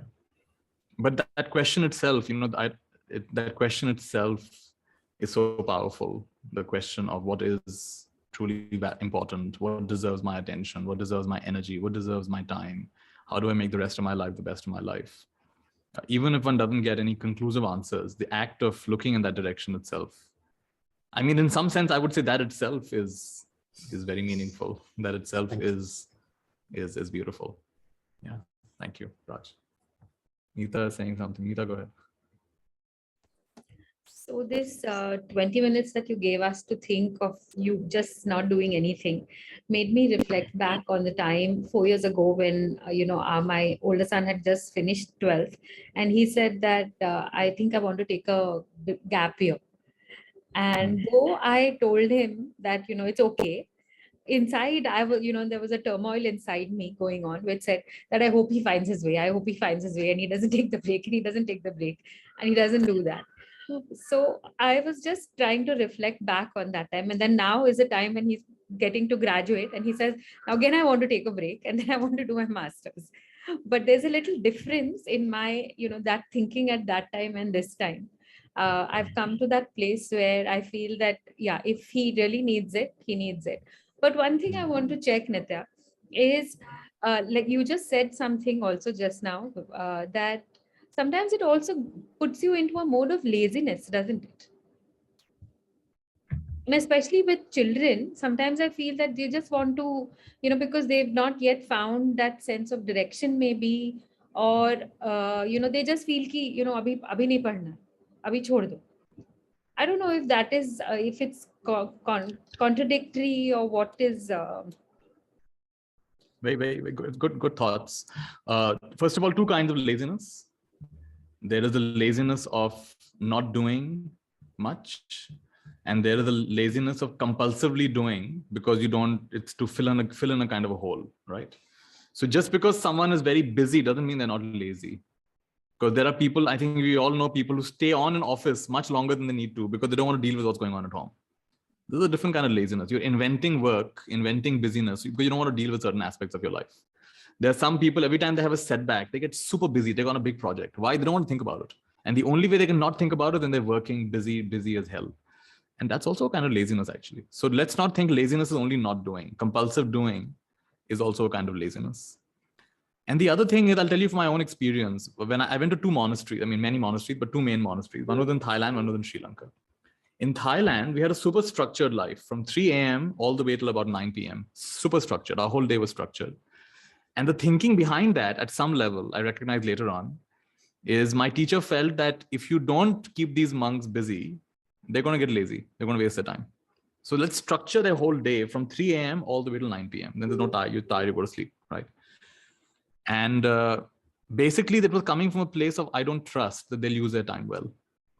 I went to a different monastery in Sri Lanka where also it was similar. You could wake up at 3 o'clock, 4 o'clock, and it would go on till whatever time. But there was no coercion that you have to wake up at this time, you have to meditate so many hours, you have to do this and that. Because the teacher came from a place of trust that if you have become a monk, if you've come here to live in this kind of lifestyle, I mean, you have good intentions and you're not going to misuse your time. He really came from a place of trust. And let me tell you, most people had better practice. And I could see for myself and the other monks around me, we had much better practice in the second system than in the first system. Outwardly, the first system looked much better. We wake up on time, we meditate, our monastery is spick and span, super clean, like a Zen monastery, so clean. But inwardly, everyone was uptight and tense. And they were self-critical. They'd taken that voice inside, am I wasting my time? Am I wasting my time? I used to also criticize myself. Am I deserving the food I'm getting from the villagers? Am I wasting my time? But in the second system, even though there was a lot more freedom, people actually, I noticed something I never saw in my first monastery. I saw monks meditating for hours on end without getting up, right? I never saw that in my first monastery. And then there were those who would not meditate, but after 3, 4, 5 months, then they would want to come and meditate again. So they would go through their phases. So I would say, how are you seeing your son? If you're seeing him as someone who's going to get lazy, waste his time, then that will be your perception. If you see him as someone who, okay, for a few days, he may be lethargic, but he's not a person who's going to waste his time. He will spend his time doing something valuable. And you can, if you trust him like that, chances are that will be what ends up happening. Thank you. The word is very powerful, trust. I got that. Yeah, thank you. Patty? Sorry, you muted yourself. Yeah, so I wanted to share something. I've been studying the neuroscience behind resilience and the fact that, we human beings can build resilience. And during this study, I learned that, the right side, the right lobe of our brain has this center called the defocusing network. And that is so important. It is important for us to go into these spells of non-doing and doing nothing. And sometimes we feel, I'm procrastinating, I'm not feeling like doing anything. It is your brain's, way of forcing you to go into that state, because it is only when you give these spells of non-doing that your right and left brain collaborate for them to work in tandem. So even whether you feel like meditating, not feel like meditating, feel like doing something, not feeling like doing something, it's all happening. We are not always in control of everything. We think that I need to do this, I need to think about this, I need to work on this project. But people come into a state of burnout because they are not allowing this defocusing network to come into play, and to give that space for the creative and the logical aspects of your awareness to collaborate, and then to come up with new ways of doing things. Very nice. Lovely insight. It's also called, one author calls it hyperfocus and scatterfocus, and they both have immense value. Hyperfocus is great for productivity, and scatterfocus is great for insight and creativity and perspective. We need both. Yeah, so I'm reading from this book called Bouncing Back, which is really beautiful. Bouncing Back. I think everybody should read it, because there are even, Bouncing Back also has a Brahma Vihara practice, and the practice of Brahma Vihara helps to build empathy, which is one of the main factors. Empathy and mindfulness help neuroplasticity in the brain. It helps you to rewire the neurons in your brain. It's so beautiful. So powerful. Yeah. You're feeding the Sondoku people of the group. I don't read books. I have a library, a bookshelf full of books, but I intuitively go and pick up a book when I know. My brain makes me do that, actually. I realized that I will intuitively go and pick up a book which is exactly what I need for what I'm working on. So we just need to trust the process, and the flow of life flowing through us is what I've realized, and not beat us on guilt. Well said. Thank you. Dolly, go next, and then we're going to get into some subgroups. Yeah, go ahead. It's so beautiful how she put it, how Patty just put it, just trust and trust the process. But my question over here is, how if you're trusting the process for too long? As in, at least in my case, this thing of thinking and non-thinking, it's been going on, and I'm caught up in this web, I think so. I'm talking very personal. Of I'm doing a lot of deep work. I have changed my patterns, some of my patterns, not all, and a lot of reflection, a lot of thought, a lot of doing and not doing and all that. Whereas now inwardly, I'm a different person. But now for the world, or for making a living, I'm not able to take that step to go ahead, because I feel that this part of meditation, inward practice, I'm so soaked into it that I join courses, I just Google things, or I read books. So how do you come out of that kind of trap, if may I call it? Yeah. I'm not even sure if that's the correct word. Beautiful. I mean, I don't have a full answer to this, but I did see yesterday a TED Talk, which was, I think the topic was something like 3 reasons why we are not doing what we say we will. I found that a very good topic. So why we say we want to do something, but we're not doing it. So there was a concept I learned yesterday called defensive failure. Defensive failure is what occurs when we want to achieve something. We think about it all the time, but we're still not doing it. So there's a gap between what we want to achieve and what we're actually doing, some kind of a gap. So this is called defensive failure. Have you had in your life time when you wanted to do something, you're thinking about it all the time at some level, but you're stuck? So there are 3 reasons apparently. This is from a psychologist. So the first reason is that you think that you cannot do it. Deep down, you think that you cannot do it. And that this is for some other people. You have to be born with some talents. You have to be, you have to have certain things. Without that, you can't do it. It's a whole TED Talk, long talk, but I'm just giving the essence of it. So one is any way in which you think you cannot do this. This is the first one. Second one is you think that people like you don't do things like this. This has to do with identity. What is your identity? People like me don't do things like this. Like if I am a kind-hearted person, then I cannot charge for my services. Kind-hearted people don't charge for this. They do free stuff. That's what kindness is. Otherwise, you're a materialistic person. So then you have to find examples of people who are kind-hearted and also charge. So maybe you have a doctor who's very kind-hearted but also charges nicely. Good field also they charge. Like, he's kind-hearted also, charges also. Or you have a dance teacher who's very kind-hearted but also charges for a dance classes. So like that, you have to find examples. You have to break that second one. Third one is secretly, you actually don't want it. You tell yourself you want it, but actually deep down, you don't want it because it's as extrinsic, not intrinsic motivation. You feel that you'll be admired for it. You'll get many advantages in life for it, but it's not coming from inside. It's from deep inside. It's not like you want it. This was something I found insightful. And so she said, instead of defensive failure, she says, fail in 3 ways. Fail in an action-driven way, fail in an insight-filled way, and fail in a productive way. So she says, go ahead and fail, but fail with action, fail with insight, and fail with productivity. Just a nice TED talk. That's all. Could you share the TED talk, please? Yeah, I can look up the link. I think it shouldn't be too hard to find 3 reasons why you're not doing what you say you will do. Okay. Good. So I'm going to get you into we look up the name. I'll share it once you come back. Just about 10 minutes. Patty, can you create groups of either 2 or 3 people? And once you get into the group, just greet each other. The greeting I like to offer is the highest in me bows to the highest in you. May this be the happiest day of your life. And then you share each other's names, get names, get where you're from. And then just share how was your useless break and anything else from today's session that was meaningful to you. So reflect on that, hear about the other person's experience, and take about 10 minutes. So either 2 or 3 people per group. And in case you don't get a person in the group, just wait for a minute. We sometimes have to shuffle people because they don't join or something. So just wait for a minute, you'll find someone coming in your group. Patty, is that all right? Yes, I'm opening up the rooms. So go ahead. To numb yourself from something that you've experienced early on in life. And he said, when you said the word numb, my whole body froze for a moment.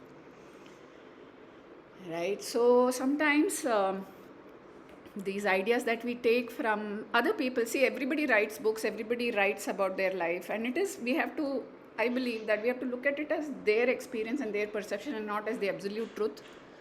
And to be more trusting of our own experiences as our greatest teachers. And there will be times, like there was a time when I was deeply into religious practices. I was doing so many sadhanas and, I was crazy. And my family started getting scared of me. I was doing the Baglamukhi sadhana for so many years. And then I totally got over it, and because I experienced it and I realized, no, this is not what is giving me pleasantness. And then I got into doing every single practice. Whatever Nithya said, it was done. That also felt nice, still it felt nice. And then I felt, no, I don't want to do this. And now I don't want to do anything. And this feels nice.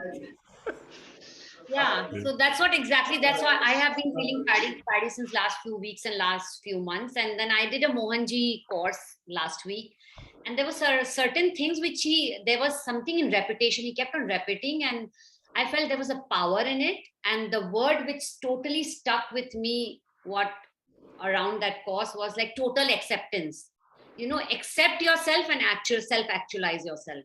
And that really worked on me. Like I would do some small thing and I will judge myself, beat myself up, like drinking that 1 cup of tea, which I drink 3 or 4 times a week. And then I'll say, oh my God, I'll get addicted again to caffeine, And then after that, I realized it's okay. Let me experience it fully. I'm just like what Nithya said, like we conceptualize everything. Nothing is a lived experience. Even with Nithya's teaching, this is what I'm realizing. It unless and until it is mine, I just never share it. And it's been years and years. Unless and until it really comes from within, I would never share it.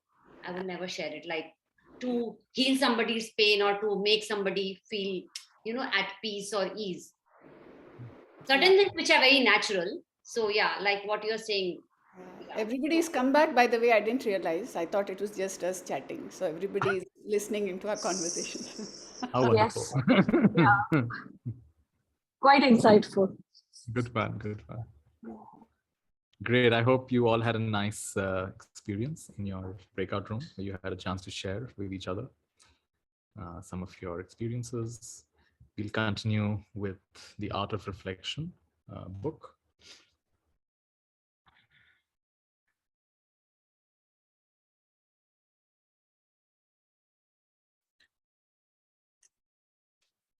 I want to conclude this chapter by suggesting ways that you can get started on learning how to reflect. First of all, you have to learn how to do nothing. This is absolutely essential. By doing nothing, I don't mean watching TV, listening to the radio, reading the paper. I don't even mean reading a good book, not even a Buddhist one. I mean literally doing nothing. Turn off your mobile phone, turn off your computer, make time to do nothing every day. Perhaps start with 10 minutes a day. And once you get used to that, extend it to 20 minutes, 30 minutes, maybe even an hour. Make time, or it will probably not happen. So what if you were to, the way to make time, one of the ways to make time is you put it in your calendar. Some of you use calendars, so you just block 1 hour of your calendar. So this is the doing nothing time. Then he gives an example. When you put it in your diary, sometimes when I'm trying to arrange a meeting with someone, or if I'm asked to do something at a certain time, I look at my calendar and I'll say, I'm doing nothing at that time. So I'll say, sorry, I'm not available at that time. Then they say, what are you doing at that time? I'll say, I'm doing nothing. You mean you can meet me then? No, I can't. But you said you were doing nothing. You weren't doing anything then. But you said you weren't doing anything then. No, I said I was doing nothing. My friends got used to this because I have to explain to them that doing nothing is an important activity and I'm not willing to give it up. So it's like there was this joke about, what are you doing today? Nothing. But that's what you were doing yesterday. Yeah, I'm not done yet. I'm not done doing nothing yet. So you can't reflect in a hurry. We need to feel that we have all the time in the world, because deeper understanding happens in its own time. If you want to learn how to reflect, we first need to learn how to do nothing, because it's out of the spaciousness of doing nothing that our minds can open out. The spaciousness allows our mind to range freely and unhurriedly around and through whatever it is that we have chosen to consider. We need to have a sense of timelessness. I don't mean that we have to enter into the infinite, but we have to feel that we have all the time in the world, that there's nothing for us to do, that it's okay to do nothing. It's okay to achieve nothing. Now, some of you might think that you don't have time for this, that you're very busy, and it might be a good thing to take a look at your life to see if there's anything you can cut out, because having time to do nothing is important. So those of you who say, I'm too busy for this, my life is too full, he's recommending you take a good look at your life and say, is it really true? Is it really true that there is no activity that you cannot reduce? Maybe we can reduce some social media scrolling. Maybe we can reduce some TV time. Maybe we can reduce some worrying time, right? It's not that every single moment of the day are that productive also, right? So it's not always true that you don't have time to do nothing. However, entering into the timeless realm doesn't mean you require a lot of time. Timelessness doesn't mean lots of time. It just means you feel that you have all the time in the world. That's very important. Even if it was 10, 15 minutes, but you feel, oh, I have 10, 15 minutes. I have all the time in the world. If you think like that, then you'll get that timeless feeling.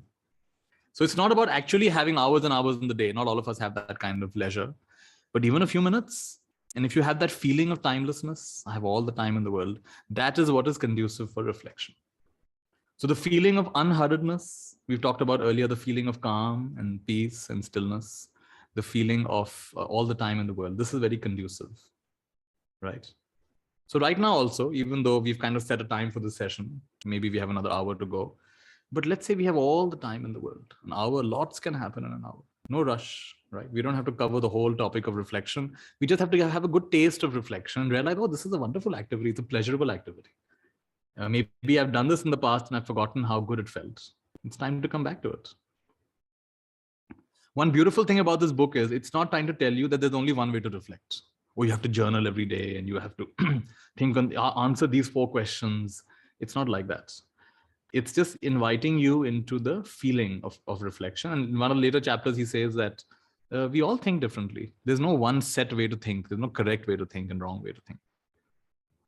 But it is important to be aware of our thinking and what we are thinking about and how we are thinking about it. It's important to ask questions to ourselves. And then later on in the book, he'll give examples of how you can reflect while walking. You can reflect on a particular topic. You can reflect with others, like in a way you did that right now in your breakout room. You kind of together you thought about what was the experience like. So there are many, many different ways. You can reflect while reading, and that's an unhurried style of reading. Not reading to complete. In fact, he gives the contrast between speed reading and he gives the contrasting approach. He's called it slow reading. He said speed reading is about trying to cover as much matter as possible, right? And it's a thirst of let me acquire more and more information. But perhaps many of us here are constipated with too much information, information overload. You know, imagine you go to the food court and you say, I'm going to order this also and that also and that also and that also. I mean, you're going to be really sick. You can't just eat everything. But if you go to one restaurant and order 1 or 2 dishes and you really take your time to enjoy them, you'll really enjoy that experience in that food court. Have a good conversation with your friends. Try to end up eating everything, you want to get sick.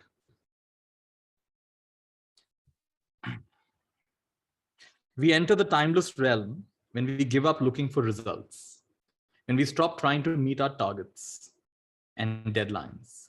And when we stop, this is very important, we stop thinking of time as a commodity. How can I convert time into money? How can I convert time into opportunity? How can I convert time into some kind of progress? This is a very specific way of thinking, which we have learned in our current society. This is not everyone thinks like this. We have conditioned ourselves to think time is money, time is money. Time has to be used for something important all the time. Even if you got only 10 minutes, you can enter into the timeless realm, as long as you don't try to fill up that time with something useful. Because reflection is not useful. To reflect, we need to feel free. We need to feel that it's okay to be useless. In an Osho book, Osho said that the most free person in this world is in this world. The more useful you are, the more bound you are. Have you noticed? The people in this world who are very useful, they know a lot, they give a lot. Then these people are very bound because everybody wants their time, everybody wants their attention. I recently gave a talk on my friend BSR, Bhupendra. He has a big YouTube channel, so he invited me. And I don't know, I think some 16, 17,000 people have already seen that talk. So now my Instagram is blown up with questions. My email is blown up with questions. And people are asking, like today's, somebody sent me a question, please explain premature death. And I didn't answer the question. So the email was again sent. You haven't replied to my question. Please explain premature death. So I'm supposed to now sit and reply to all these questions from all these people. So because you see how I gave a useful talk, it seems. And now I'm actually bound in some sense, because now all these people expect me to answer all their questions about life all of a sudden. I'm supposed to be the know-it-all person, right? So in a way, the more useless you are, the more free you are. This is a paradox in our world. The more useful you are, the most useful people in this world are completely bound. Every moment of the day has to be accounted for. So life is full of paradoxes like this. There's an essay by Walter Murdoch which says, let us make up our mind that in the coming year, we will sit about more than we have done in the past. This is not, as you might hastily conclude, a plea for laziness, because thinking is the hardest work in this world. Most of us are too lazy to attempt it. We prefer what you call the strenuous life, which means being busy, being fussy, joining a dozen committees. Imagine we are doing a great deal of good in the world and blinding ourselves to the fact that we are all suffering from Saint Vitus's dance, which is a disease which we can only cure by shaking off our laziness and acquiring the difficult art of sitting still. So he's making a plea that this year, starting from today, 1 year ahead, would you be willing to sit about more? Sit about more. What does it mean, sit about more? Be more useless. Do less. Be more. Go slow. I have a friend, he's a serial entrepreneur. He's opened started many companies. He lives in Australia. And I told him, I asked him when I'd gone to Australia, I said, what are something that inspired you? He said, one book more than any other inspired me. It's a book called The Diamond Cutter. Today is Sondoku Paradise. Keep buying books. So it's called The Diamond Cutter. And in this book, it's a book by a monk. It's a true story, actually. This monk, Geshe Michael Roach, is asked by his teacher to start a business, to take a job, basically. He said, I'm a monk. Why should I start a business? He said, no, you've gone too deep in the spiritual world. You don't understand normal life. Just work for a few years. So he works in the Diamond District of New York. He finds a job there somehow. And in the daytime, he's working. In the evening, he's a monk. And like this, after 3-4 years, he sets up a multi-million-dollar business. He's gone from being a monk to becoming a super successful business person. So in that book, he shares his insights. And one of the insights is that one day of the week, it's not a holiday, it's a working day. One day of the week, you are to do nothing useful.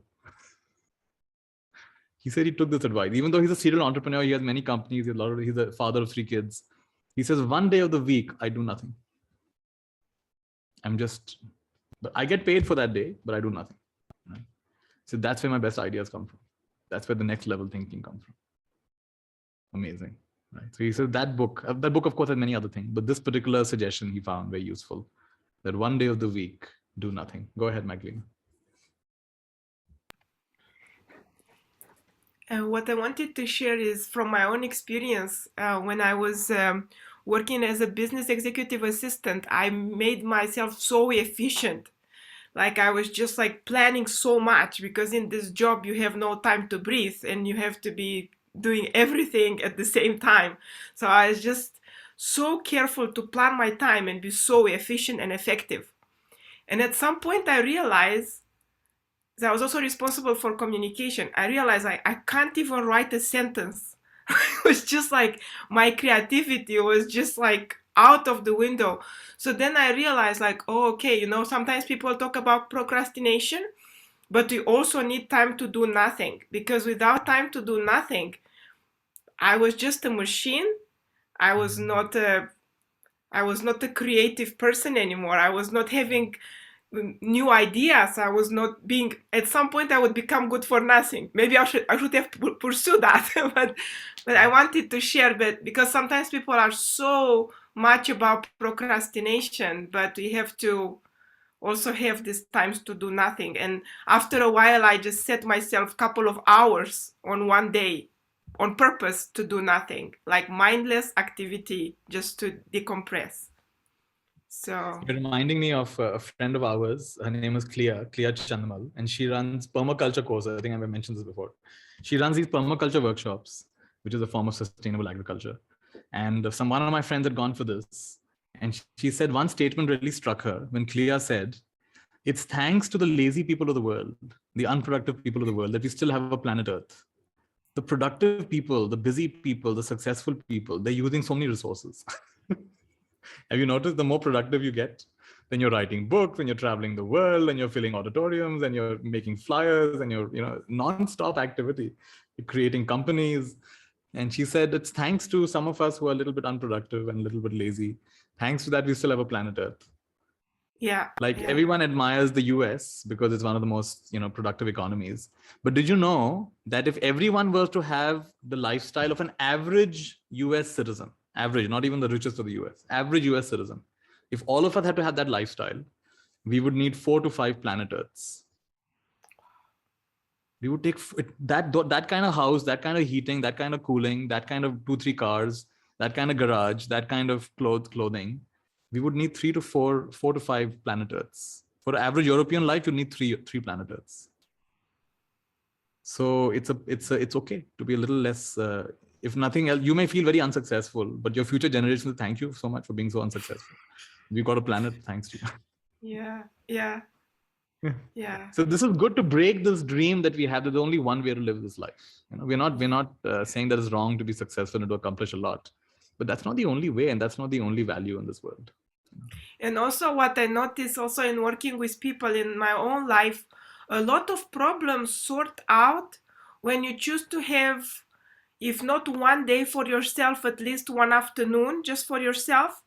It's incredible how a lot of big problems completely dissolve.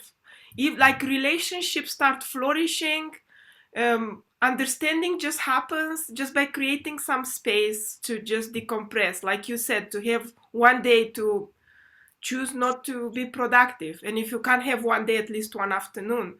It's just, it's pure medicine. Okay. Thank you. Many people find it very difficult to do nothing. They get jumpy, they fall asleep, they feel guilty, or they have an uneasy feeling that they should be doing something. If you feel this way, and this is where you realize he's British, this author, Because you look what he suggests. If you feel this way, I suggest making a cup of tea. Making a cup of tea. Because if you go to if you go to UK, they'll keep saying cup of tea, cup of tea. In fact, my teacher Ajahn Shah, he didn't speak any English. So when he went to the UK to teach for a few months. So when he came back, they asked him, "Have you learned some English?" He said, "Cup of tea." Cup of tea. Because he'd been asked so many times, cup of tea, cup of tea. And one more thing about people from the UK is they keep apologizing. I was surprised that everybody's apologizing all the time. I'm sorry, I'm sorry, I'm sorry.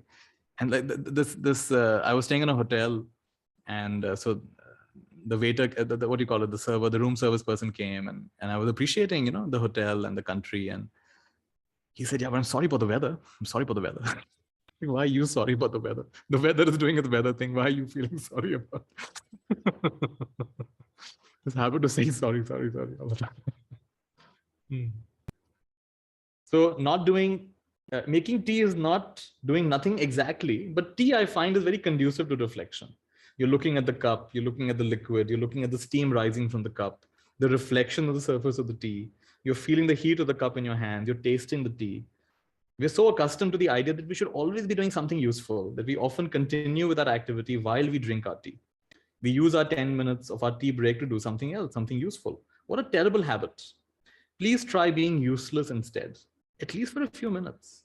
Look at something, look at some flowers, look at a plant, look at the view out of your window, look at your feet, listen to sounds.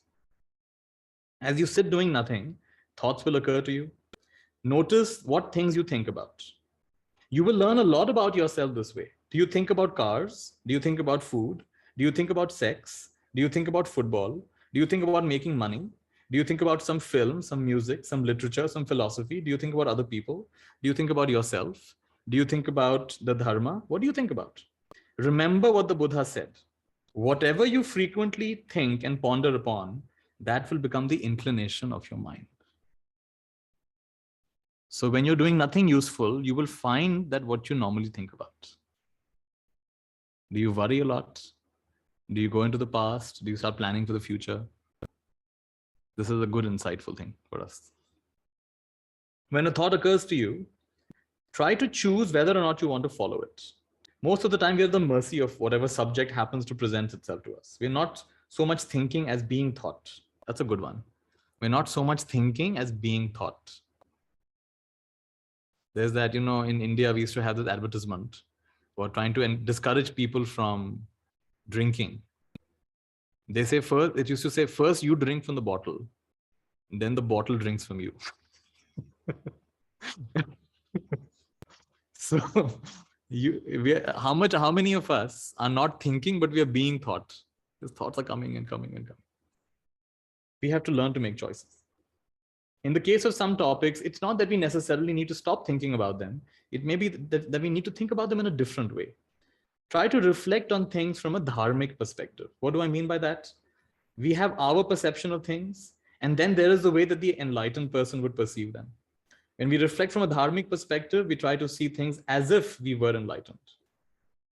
So for example, how would the Buddha think about this? How would someone you admire think about this? How would a tree think about this? How would a cloud think about this? How would an ant think? These are all very strange ways of thinking. How would an ant think about this? How would a wave think about this? How would eternity think about this? It completely changes your way of looking at it. Or very simply, how would the other person, whatever conflict I'm having, how does the other person think about this? They have a totally different point of view than you do. But that's also valid in some way. How are they thinking about this? So this is how I differentiate knowledge and wisdom. Knowledge is a point of view. Wisdom is a viewing point. In fact, many, many viewing points. So knowledge is, this is the way I see it, and this is the only truth. This is my truth, this is the truth. And wisdom is, there are many, many aspects to this truth. The same thing can be seen from a million, billion different perspectives. And the more I realize that, the wiser I am. In other words, you're not fixating on only one way of thinking. A friend of mine said something very powerful once. He said that when he gets angry, he starts thinking, he asks himself a question. What might be 10,000 reasons why that person did that? No one's going to think of 10,000, but even if he thinks of 4 or 5, he finds he calms down quite a bit. What might be 10,000 reasons why that person did that? And he says it calms him down because he gives the person the benefit of the doubt. That, oh, so there are two things: there's the benefit of the doubt and there's the benefit of the shout. So I recommend the benefit of the doubt. That there may be a reason if you look at it from their perspective, right? So this is again art of reflection. You're checking, could there be other ways of looking at this? Can I look at it from their perspective, another perspective? So he says, for example, you may have noticed that you're growing older. Perhaps you have a few gray hair. Perhaps you have crow's feet around your eyes that are more pronounced. Perhaps you're a little bit more prone to be fat around your stomach. Perhaps you're not as good looking as you used to be. There can be many trains of thought that come from this. You could, for example, worry. You can worry about it. You can get depressed. You can start thinking about how you should slow down your aging. You should go to a gym. You should go to the local health shop, buy some vitamins and creams. You can disguise the aging by cosmetics and Botox and hair dye and clothes with a different cut to disguise your growing stomach. You might even consider plastic surgery. Alternatively, you can think about your aging process. In fact, I call it, see if you like this, instead of aging, I call it saging. There's aging and there's saging. What is aging? Aging is just growing older. Saging is you're growing wiser. And life is becoming more rich and more meaningful. So it's how you look at it, right? If you say I'm aging, then that's going to have one impact. Then I'm saging. And then your whole perspective changes.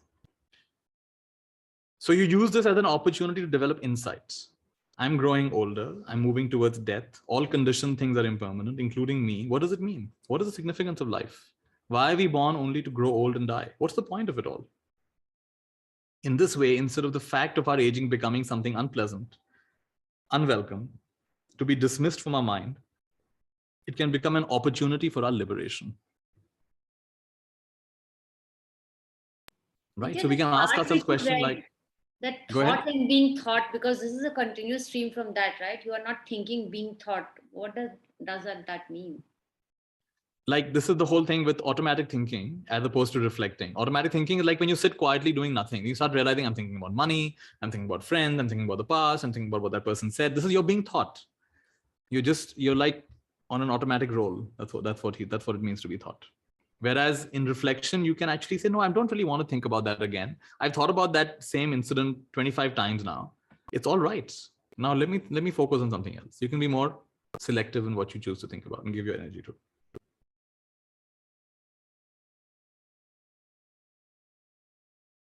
3 things to remember when you're reflecting.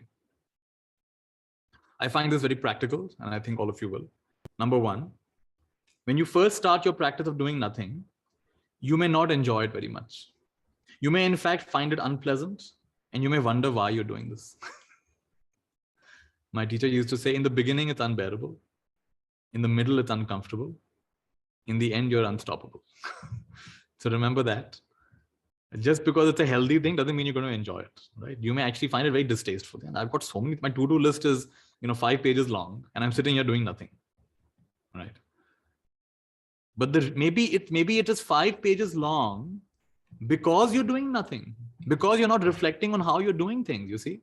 You have a certain pattern of how you sleep and how you wake up and where you give your time, but you never reflect on that. So in the beginning, you may find it unpleasant. You may wonder why you're doing this. As in some other activities, you will have to work at it. Effort comes first, enjoyment comes later. If you're used to listening to rock music, listening to classical music is not very easy. It's not very enjoyable. Where are the drums? Where are the bass? However, if you persist, the beauty of classical music begins to reveal itself and you start to enjoy it. It's an acquired taste, in other words. Second, this is an important one for many of us. Reflecting is not worrying. Many people are anxious by nature, and when they have nothing else to do, they start worrying about things, all sorts of things. I know because I am one of them. The author says. So if you're like me, you have to be careful of this and not fall into the trap of worrying. Be careful not to obsess on a topic, going round and round, not getting anywhere, just getting more and more anxious. I found that I can make sure that if I make sure I have time to do nothing, then I'm less prone to anxiety. So once he said, I'm going to value this doing nothing time, then I'm less prone to anxiety. And finally, he says, time spent on reflection is never wasted. It'll always bear fruit. You may think that I'm contradicting myself when I said that time spent doing nothing is a useless activity. And now I'm saying that it is never time wasted. But contradiction is only apparent. It depends on what you mean by useful or useless. Time spent reflecting will not get your bills paid. It will not get your shopping done. It will not get your house clean. It will not give you any tangible results, but it will help you to get to know yourself. It will help you deepen your experience of yourself.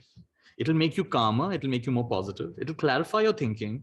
It will make you understand your life better. Reflection will make you wiser.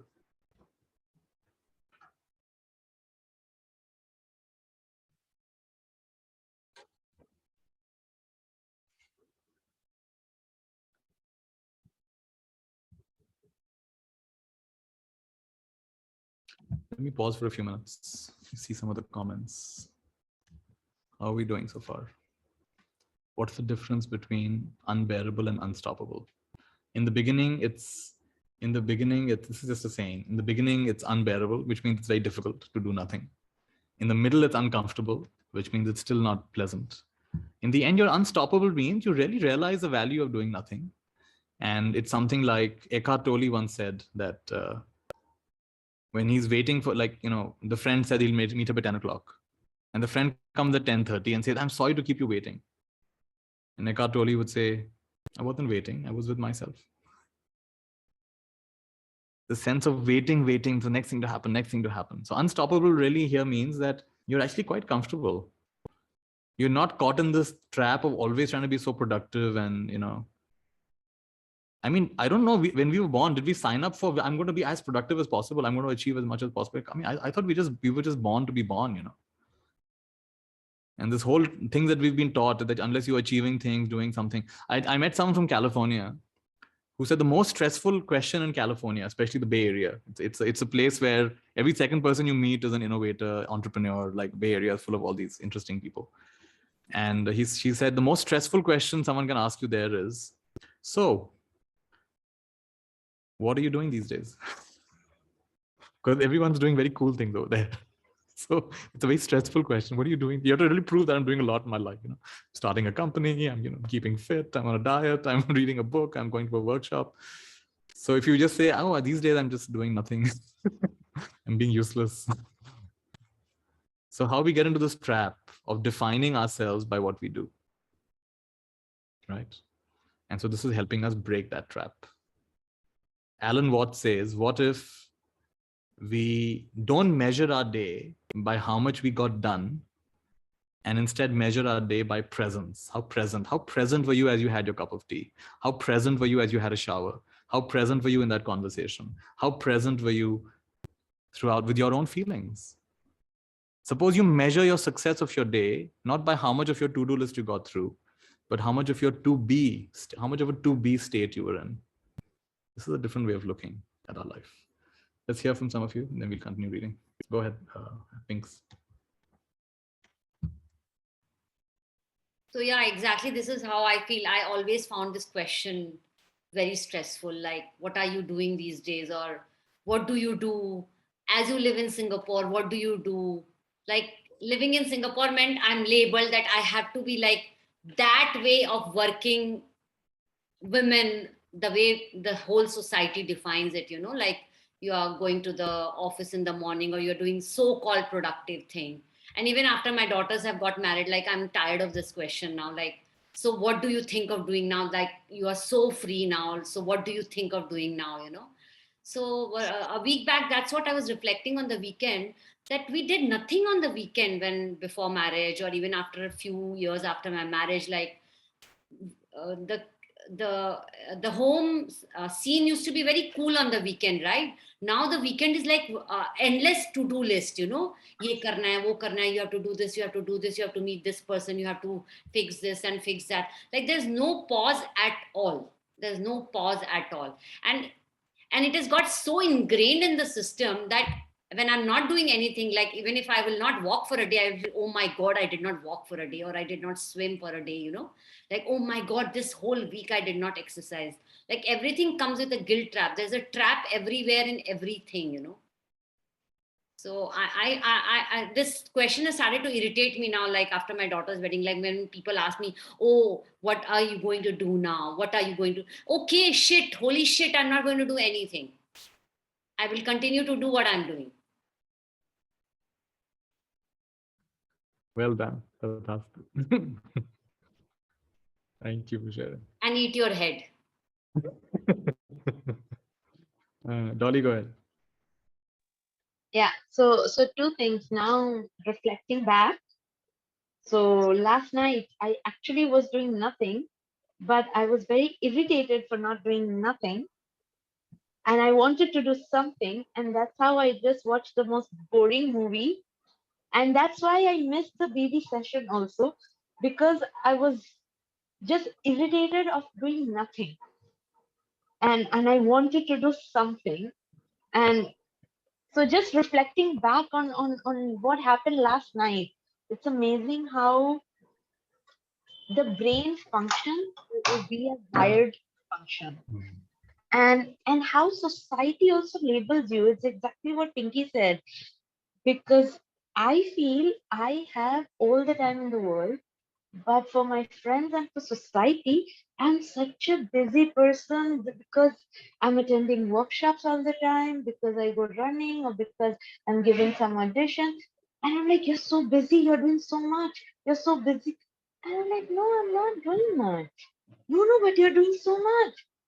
So it's what a contradiction happening right there, that society labels you just because of what they assume, or just because you tell them, yeah, I'm attending this workshop today, oh yeah, my morning is busy till here, and then, oh my God, you're doing so much, you're doing so much, you're doing so much. And then that gets into your head, and then like, yeah, I'm actually doing so much, but then you see that, no, actually I'm not doing so much. So it's like a play happening right there. Yeah. Thank you, Doug. Sir इसमें हमारा भी ego का तुष्टीकरण होता है. हम भी लोगों को जताना चाहते हैं कि हम ये कर रहे हैं. ये सोसाइटी नहीं है केवल, हम हर आदमी नॉर्मल से स्पेशल बनना चाहता है. ये हमारी टेंडेंसी है, हम दिखाना चाहते हैं. इवन की स्पिरिचुअल पाथ में भी जो लोग जा रहे हैं वो स्पेशल फील करवाना चाहते हैं, क्योंकि उनको नॉर्मल लगना जो है वो बहुत कम आंकते हैं. और इसी जद्दोजहद के अंदर वो बहुत कुछ करते हैं और दिखाना चाहते हैं कि मैं ये हूँ, और अपनी जो रियलिटी है उससे हट जाते हैं. और यहीं पे ही द्वंद स्टार्ट होता है और यहीं से अशांति स्टार्ट होती है. Well said. Tathastu. What she was saying is that this whole desire to prove ourselves, we only kind of bring it onto ourselves by trying to prove ourselves, and we try to show that we're doing this and we're that, we're achieving this. And in a way, she didn't really say this, but I'm going to say that it's coming from a kind of emptiness inside of us, an unsettledness inside of us. We're trying to project to the world how good we are, how much we've done. I once wrote on Facebook that ordinary people want to be famous, and famous people want to be legends, because see, fame can also come and go. You can be in a movie once and then you can be forgotten. You can write one good book and you can be forgotten. So famous people want to be legendary, and legends want to be wise, because now everyone's looking to them for answers. So legends want to be wise, and the wise just want to be ordinary.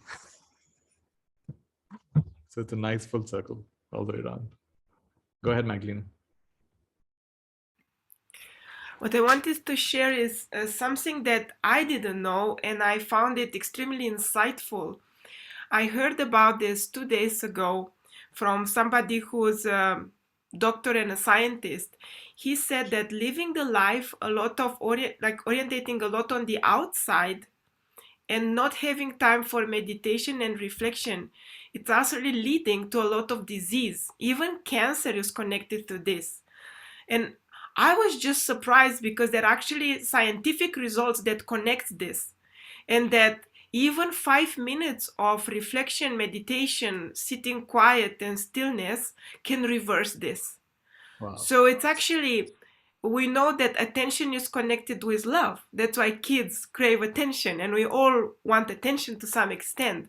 So when we all on the outside trying to be productive, effective, and so on, we spend all the energy outside, and our own, even our own body or our own mind or soul, if you want to call it, doesn't get the energy to be well, to do well. And it's actually scientifically proved. This is not just we know this intuitively. We know this from the benefits in our life, but I was very surprised that there is a lot of science to back this up. Well said. Beautiful. There was one many years back, someone talked about how cancer could be reversed through forgiveness, love, and laughter. Forgiveness, love, and laughter. And by forgiveness, the person meant you have to go through your entire address book. In today's world, we have our phone book, all the contacts we have, and check through all the names. Is there anyone you've not forgiven? And then if you want to get cured from cancer, you have to call them up and say, okay, whatever happened, happened, and let's move on. At least from my side, it's clear. I let it go. And as you went through that entire list, and as you allowed yourself to love more fully, and as you laughed more, just watching funny movies or being with friends who make you laugh and make you smile, they said those three things are no less as potent for curing cancer than every other thing, all your chemotherapies and everything else. This is no less as potent. Beautiful. Thanks, Magdalena. Ankita's next.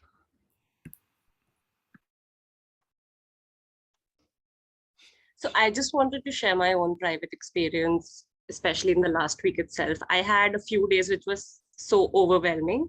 Like my calendar was blocked from 5:30 in the morning till 11:30 in the night. And I intentionally decided not to do anything in between. When I was going crazy, I shut the lights. I was just staring at the fan for like 5-10 minutes without any devices or anything. And so many of my meetings just got canceled. I got so lucky, and I just got so lucky. And I've come to realize that so many times in my life that happens whenever I'm just feeling overwhelmed or wherever I'm feeling like I'm getting scattered. Like not even meditating, just lying down, shutting the light and not doing anything, staring at the fan just solves almost everything for me. So I feel like, and the mind just goes numb, like looking at the fan, what will you see? Nothing. So yeah, I just wanted to share that also works. Well said. Seema's next, and then we'll continue with some practice. Go ahead, Seema.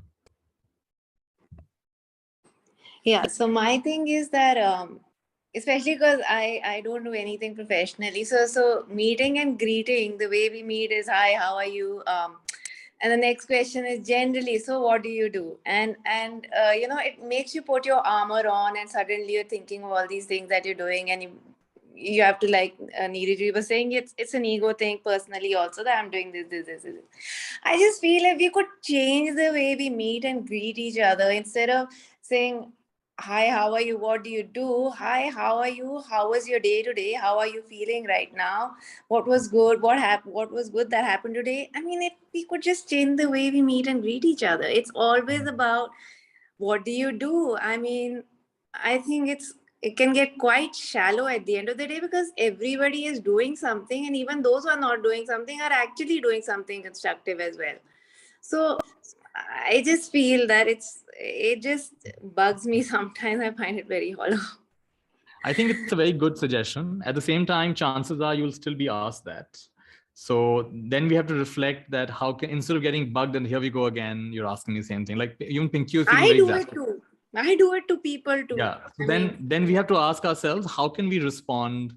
Like, for example, I'm going to ask you this question a few times. I want you to give me a different answer every time, and let the answer come from your heart. All right. So Seema, what do you do?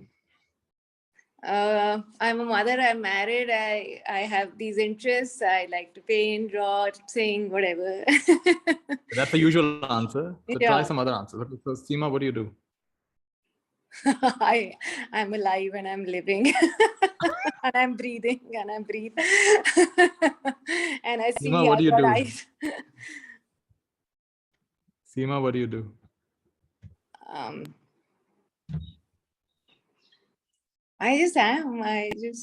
alive. That's all. I just feel that I think that's the biggest gift that I have, that I'm alive, and I forget that. All that's fine, but what do you actually do? I'll be quiet after that. I won't have anything to say. See, what I'm sensing is it's mostly about you getting comfortable with your answer. It's not so much about people shouldn't ask me stuff. If you were really like, there was a time when I'd left my monk life, and it was an in-between state. I left my monk life. I didn't have a very clear thing that I was doing. So when I went to my bank and they asked me, so sir, what's your profession? I said, I'm blissfully unemployed. They were all laughing. So it's about how it's not about, see, they're going to ask, right? Then if I'm going to, I used to be a monk, but I don't know what I'm doing now. And then it's just like, that's actually on me. It's not on them. They're just asking an innocent question. They're conditioned to ask that question, right? So it's how I answer it. And you could, what stops you from saying, I'm just breathing these days, mostly breathing and maybe eating and pooping and. Yeah, it's actually being comfortable in your own skin. Yeah, it is. Exactly, It is true. But I just feel that still I would hope that, somebody changes the way of meeting and greeting, it's. So you can say that. So when they ask you, what do? You could say, I'm on a mission to get people to stop asking this horrible question. Yeah, that's a good one. That's so true, Nithya. Like what I totally resonate with Seema, but actually for me, it never bugged me. But quickly, I will share an anecdote, Nithya, here. Like a few years back, one of my niece called me and she said, Auntie, what are you doing? So I was in the kitchen and I did not have helper for like almost 5 years. So I said, I'm cleaning the dal. She said, Auntie, you are still only cleaning the dal? Like she meant like, oh my God, after so many years of wedding, living in Singapore, I'm still only doing dal chawal khichdi. So that was it. Like I was labeled like, oh my God, my life is useless, horrible. Living in a country like Singapore, I'm not doing anything, like it was her. I never forget that sentence. You still, didn't you get out of it, Auntie? Even after that, she added that. So yeah, like, I don't know. And regarding the cancer also, one of my very close friend got a cancer and then another close friend got it. So I called her to take some help. And she said, tell your best friend to call everybody instead of asking forgiveness, to go and give all kind of slang languages with whom she has differences. And that will cure her cancer. She said that's what I did. Go down fighting. Why not? Not fighting, whatever it was. Like for her, that was therapy. I just called to tell you what I really think about you, since I'm going to die anyway. Oh gosh. But actually, that's a kind of cancer. When I had a difference of opinion with my very good friend, like for years and years, I could not tell her. And when I told her, she said, oh, that's a simple thing you want to say, but that's like a cancer in your body, right? If you don't say it, it becomes like a cancer in your body. If I would have asked forgiveness, it wouldn't have helped me, right? For me to speak, that was very important. Again, don't take these are all ideas which will come from, part of reflection is reflecting on the wisdom of others, but also a big part of reflection is reflecting on your own inner knowing. So just because Buddha said it, Guru Nanak said it, Kabir said it, Ramalinga Swami. So like yesterday, our session, Ramalinga, one of the statements is Ramalinga Swami saying, don't respect yourself. So I'm like, all right, I respect Ramalinga Swami, but this statement doesn't resonate. And it turns out it was a mistranslation. What it actually meant was, don't give, like Magdalena was saying to me later on, that don't give it so much self-importance. It's been mistranslated as don't respect yourself, right? So one should also listen to one's inner knowing. If an inner knowing is saying that doesn't really resonate, then it's okay to follow that. Good, thanks, Pinks. So there's one last small reading I want to do, then I want us to do a little exercise on reflection. Let me just do this reading. Take a breath while I find it.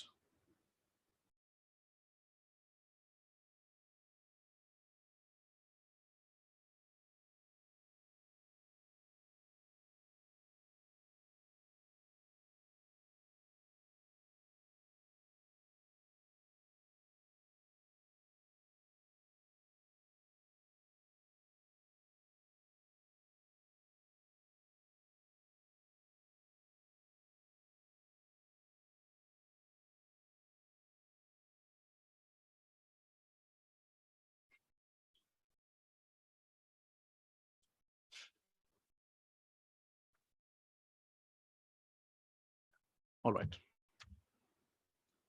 So this is the same book. It's a chapter, it's a section called Talking to Yourself. In his book, Philosophy as a Way of Life, Pierre Hadot writes about the practice of what he calls inner dialogue. He says meditation is a practice of dialogue with oneself. It seems to have had a place of honor among Socrates' disciples, where Antisthenes, when Antisthenes was asked what profit he had derived from philosophy, he replied, "The ability to converse with myself." The ability to converse with myself. That's a good way of thinking of reflection, having a conversation with yourself.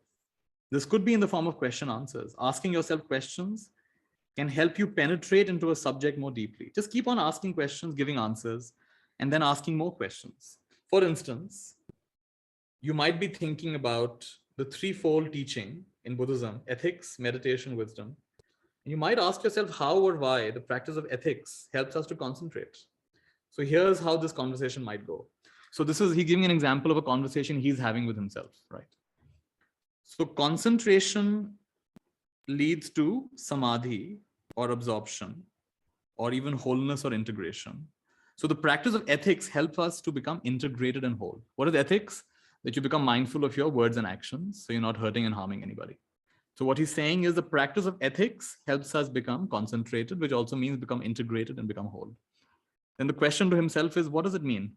And the answer is, an integrated mind is one in which all parts are harmonized, leading in the same direction. An unintegrated mind is one that wants incompatible things. So there is inner conflict. And then he asks himself, but that's very abstract. What does it mean in concrete terms? So the answer comes, let's think of an example. Someone might want to devote themselves to living a spiritual life, but they might be susceptible to outbreaks of anger. And that tendency goes counter to everything else that they value. The anger is therefore an unintegrated aspect of their life. Then the question, okay, but how should the person integrate anger into their life? Answer, it is not that they integrate the anger into their life. It is more like they somehow liberate the energy of that anger, expressing the energy of the anger in a more skillful way. So the question is like, how does one do that? For example, they may take up a sport, which allows them to channel the energy of their anger into something harmless. And they won't feel the need to express anger in other situations. Then the question is, so now you're saying that taking up sport is conducive to samadhi or absorption? It's not just ethics that we need to practice, but also sports. So then the answer comes, well, I was just giving the example of someone who was prone to outbursts of anger and saying that taking up a sport might help them practice ethics, which includes the non-expression of anger. Then question, but doesn't the channeling of energy into their sport, does it mean that they're integrating it into their life, or they're just diverting their energy into sport? Is diverting energy the same as integrating energy? So he stops here and says, look, this is a conversation he's having with himself.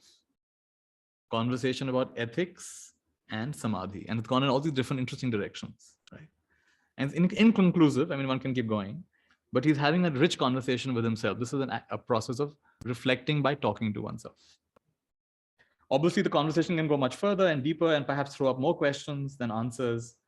I'm not going to waste your time by telling you what I think about it. After all, I'm writing this book to encourage you to reflect. This is just an example of how you might reflect by asking yourself questions. Another kind of conversation might be where you take two sides of an argument and argue for both sides. This can be very helpful if you're not sure what you think or what you should do. He's giving another example over here. So let's say a good friend has moved to live abroad and they've invited you to visit them for a couple of weeks. You want to go, but you'd have to go by plane. It would take a week to get there by ship. And you're aware that traveling by air is ethically questionable. I guess it's because flying generates more carbon. Maybe that's why he's saying that.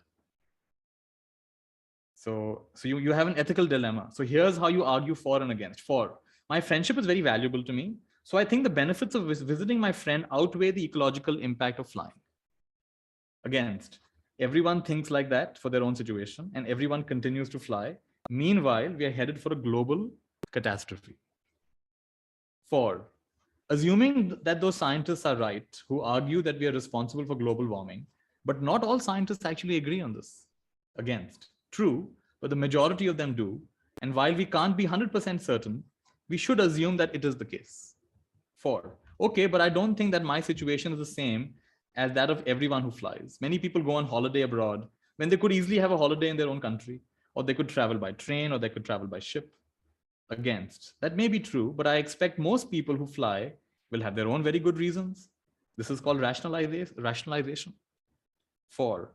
Actually, I don't think I'm rationalizing. Friendship is very important. This friend is very important to me. Against. Okay, it's important.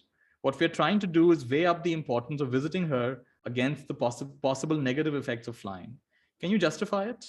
How about setting up a Skype connection? Wouldn't that do it? 4.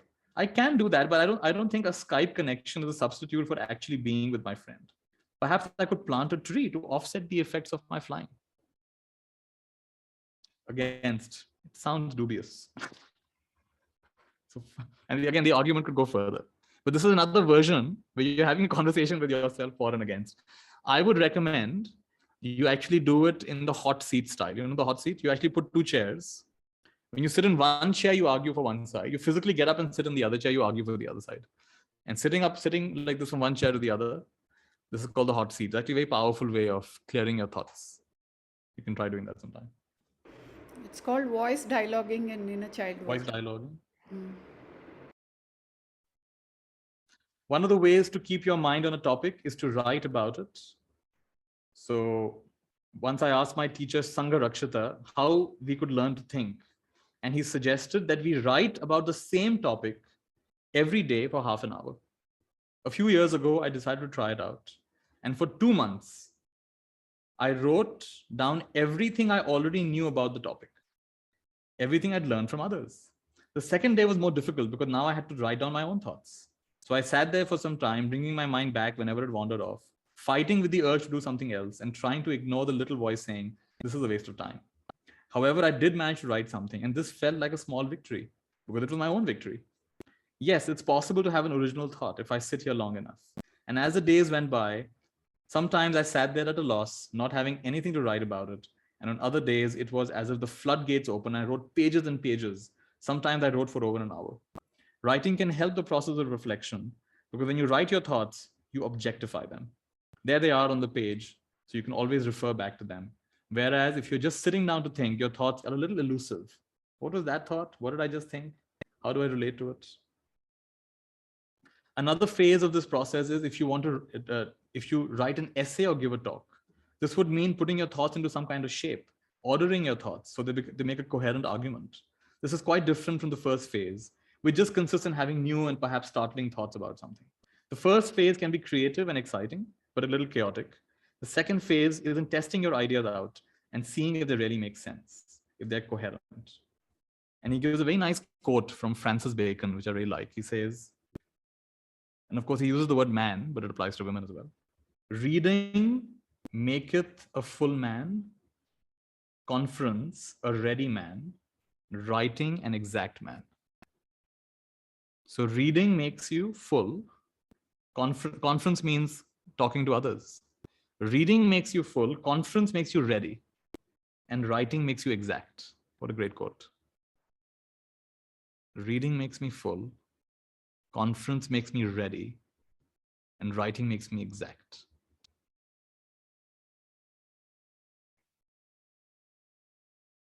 Okay, there's more, but I should stop my urge to try to read more and more. Let's stop here.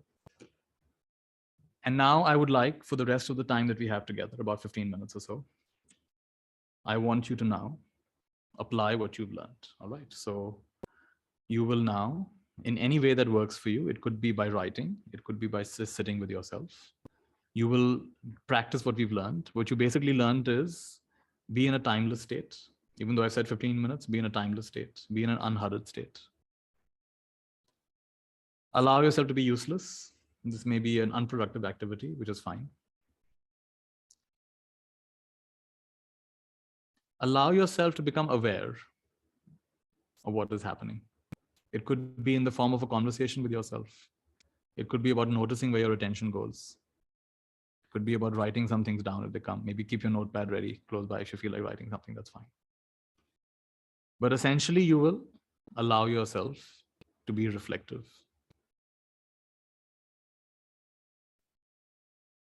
And reflection essentially means skillful thought.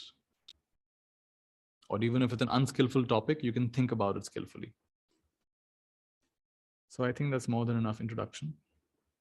Let's be quiet for the next several minutes.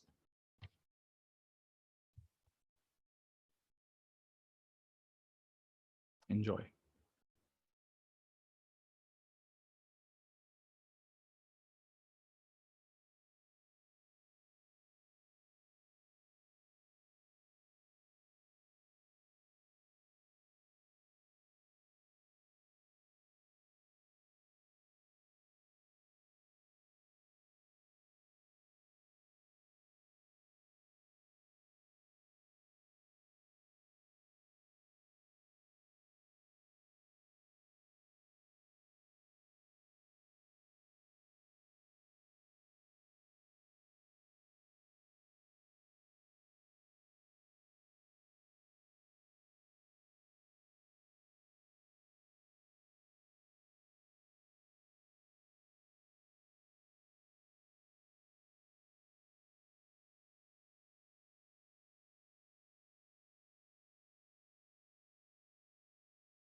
Please take another 1 or 2 minutes.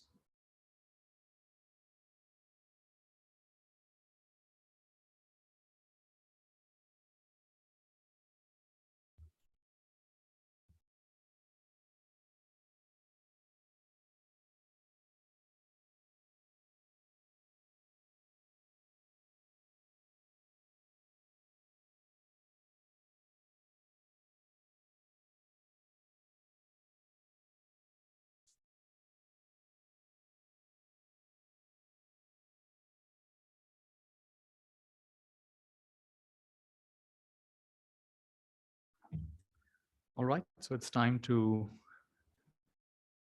reflect on our reflecting session. How was our learning today? Of course, there's a lot more that can be said. I do recommend this book, The Art of Reflection by Ratnaguna, if you enjoyed what I read today. And I'm sure there's a lot more than just one book, but I hope today we got a taste of it and we got some idea of how to approach it. And we don't completely feel confused by it. We recognize the value of thinking skillfully and also the value of non-thinking, how both support each other. We recognize how papancha happens, the endless proliferation of our thinking happens, and how that can actually limit us. And I hope we've spent our first few hours of this morning, or whichever time zone you're in a very skillful way, in a good way, that we've learned another important skill for our life. I'd like to open it up, and especially people who have not spoken, I'd like to give them first priority. There are many people who haven't spoken even once in the group. If you'd like to share a little bit about your experience today, please raise your hand and unmute. Let's hear from some of you before we end. Yeah, Sarita, go ahead.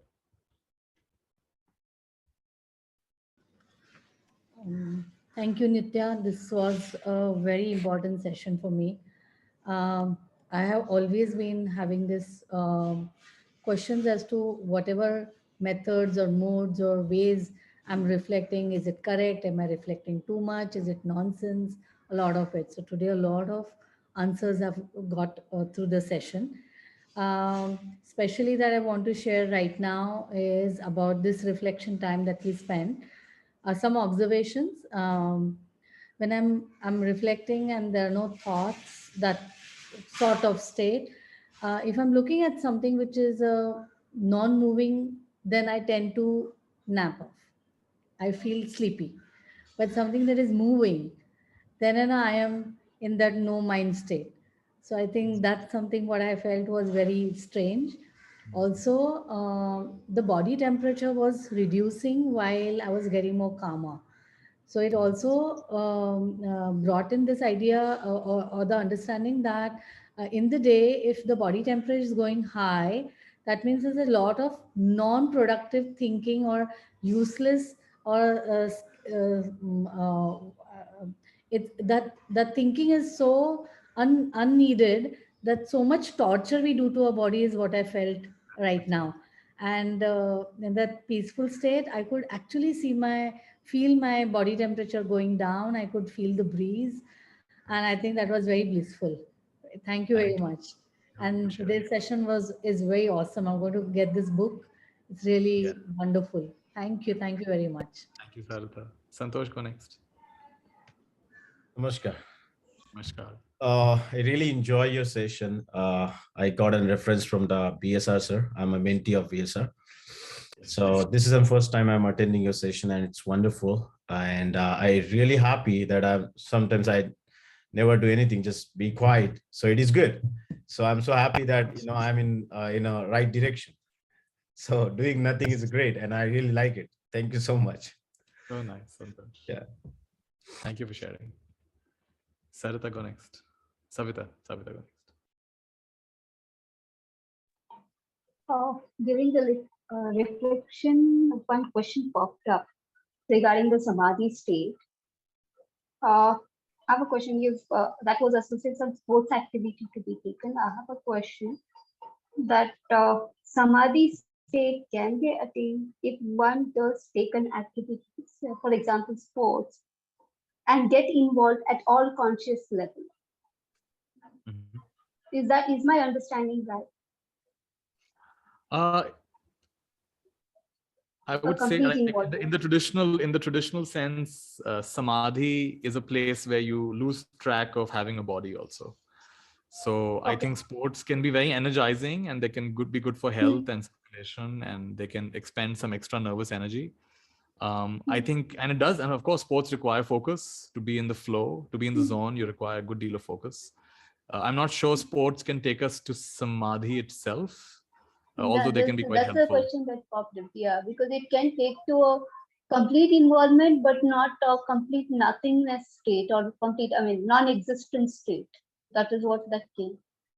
So Yeah, I wanted wouldn't to make an absolute. I wouldn't make an absolute statement about that. But in like what I've learned is that, for example, in walking meditation, you can achieve very high levels of concentration, but you can't enter samadhi while walking, because Yeah. that you have to completely, the whole body consciousness goes. So you'll probably walk into a tree, then you'll bump your nose. So Yeah. usually it has to be done either seated or In a- lying down. A Some still can even do it state. That is standing, what it, but even standing, because it's rare, but some people have achieved samadhi while standing. There are some people who died while standing and the body kept standing, which is quite a remarkable achievement. But normally it's seated or lying down, because that's where it's a your still body can remain state. calm. That is. It's a still state. Yeah, usually that's the way. Shrishti, go ahead. Yeah, hi. I think like this was a very good start, and the last 10-15 minutes really helped in really integrating a lot of things that I learned in the workshop. I think one of the key takeaways was this creating a sense of timelessness that I have all the time in the world. So when you said that, oh, we can reflect on something, I was like, oh, what do I reflect on? And there were like some important things that I need answers to. And I was like, no. And then I was like, okay, let me reflect about how this workshop was. And then the mind was like, no, but that is more important. Then I was like, oh, I have all the time in the world, so I can start anywhere. So then I started with reflecting on the workshop, and and through that, like a lot of other things that I need to reflect on kind of came into the picture. So yeah, like a very practical sort of practical, plus like we read a lot, but really happy with how it's turned out. Lovely. Thank you. Thank you for sharing, Shrishti. I'd like to end with there's a poem in this book which I like. I just want to read that poem.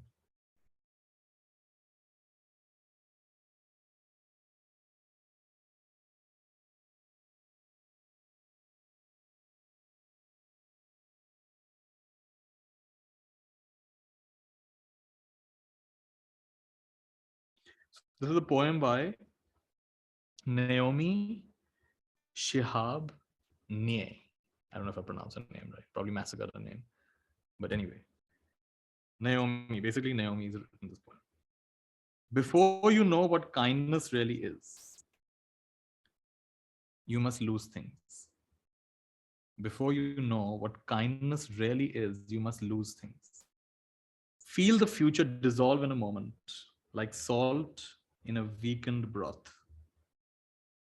What you held in your hand, what you counted and carefully saved, all this must go, so you can know how desolate the landscape can be between the regions of kindness. Between the regions of kindness, how desolate means how barren the landscape can be. Before you know what kindness really is, you must lose things. Feel the future dissolve in a moment, like salt in a weakened broth. What you held in your hand, what you counted and carefully saved, all this must go, so you know how desolate the landscape can be between the regions of kindness. Before you know kindness as the deepest thing inside, you must know sorrow as the other deepest thing. Before you know kindness as the deepest thing inside, you must know sorrow as the other deepest thing. You must wake up with sorrow. You must speak to it till your voice catches the thread of all sorrows.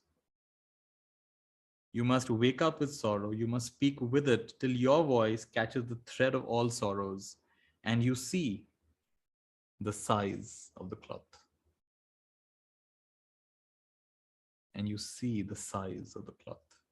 And then he says, what is the size of the cloth? It's as big as the world. If we allow ourselves to experience our loss fully with a kind and tender heart, we begin to realize it is part of the human condition. This insight connects us with the whole of life, with all of life. I can share this poem here later. So it's a beautiful book, and even though we've only read maybe 10-15% of it, I'm glad we had a chance to explore this and the topic of reflection. Thank you all for showing up today, and I hope you continue to be useless and be unhurried and be timeless, and spend this year sitting about a little bit more and proudly answer the question, what are you doing? It's like, absolutely nothing. Absolutely nothing useful. And they'll say, did you attend Nithya's workshop by any chance? This kind of wonderful. So let's end with a beautiful Mayurma. Mayurma, the way of sending good wishes. Take your hands up and bring a beautiful light down. Make a nice, beautiful heart. And multiply that by infinity 3 times. 1 for yourself, 1 for your loved ones, 1 for the whole world. Come to your heart. Make a wish, any wish. Maybe the wish is to be more reflective. And then send it out into the world. Mayurma. All right, everybody. Thank you. You can unmute and say goodbye. Thank you, Thank Nithya. you. Have a nice Sunday. Thank you. Bye. Thank you, Nithya. Bye-bye. Bye-bye. Thank you, Thank you, Nithya. Nithya. See you. Yeah. Bye. Thank you.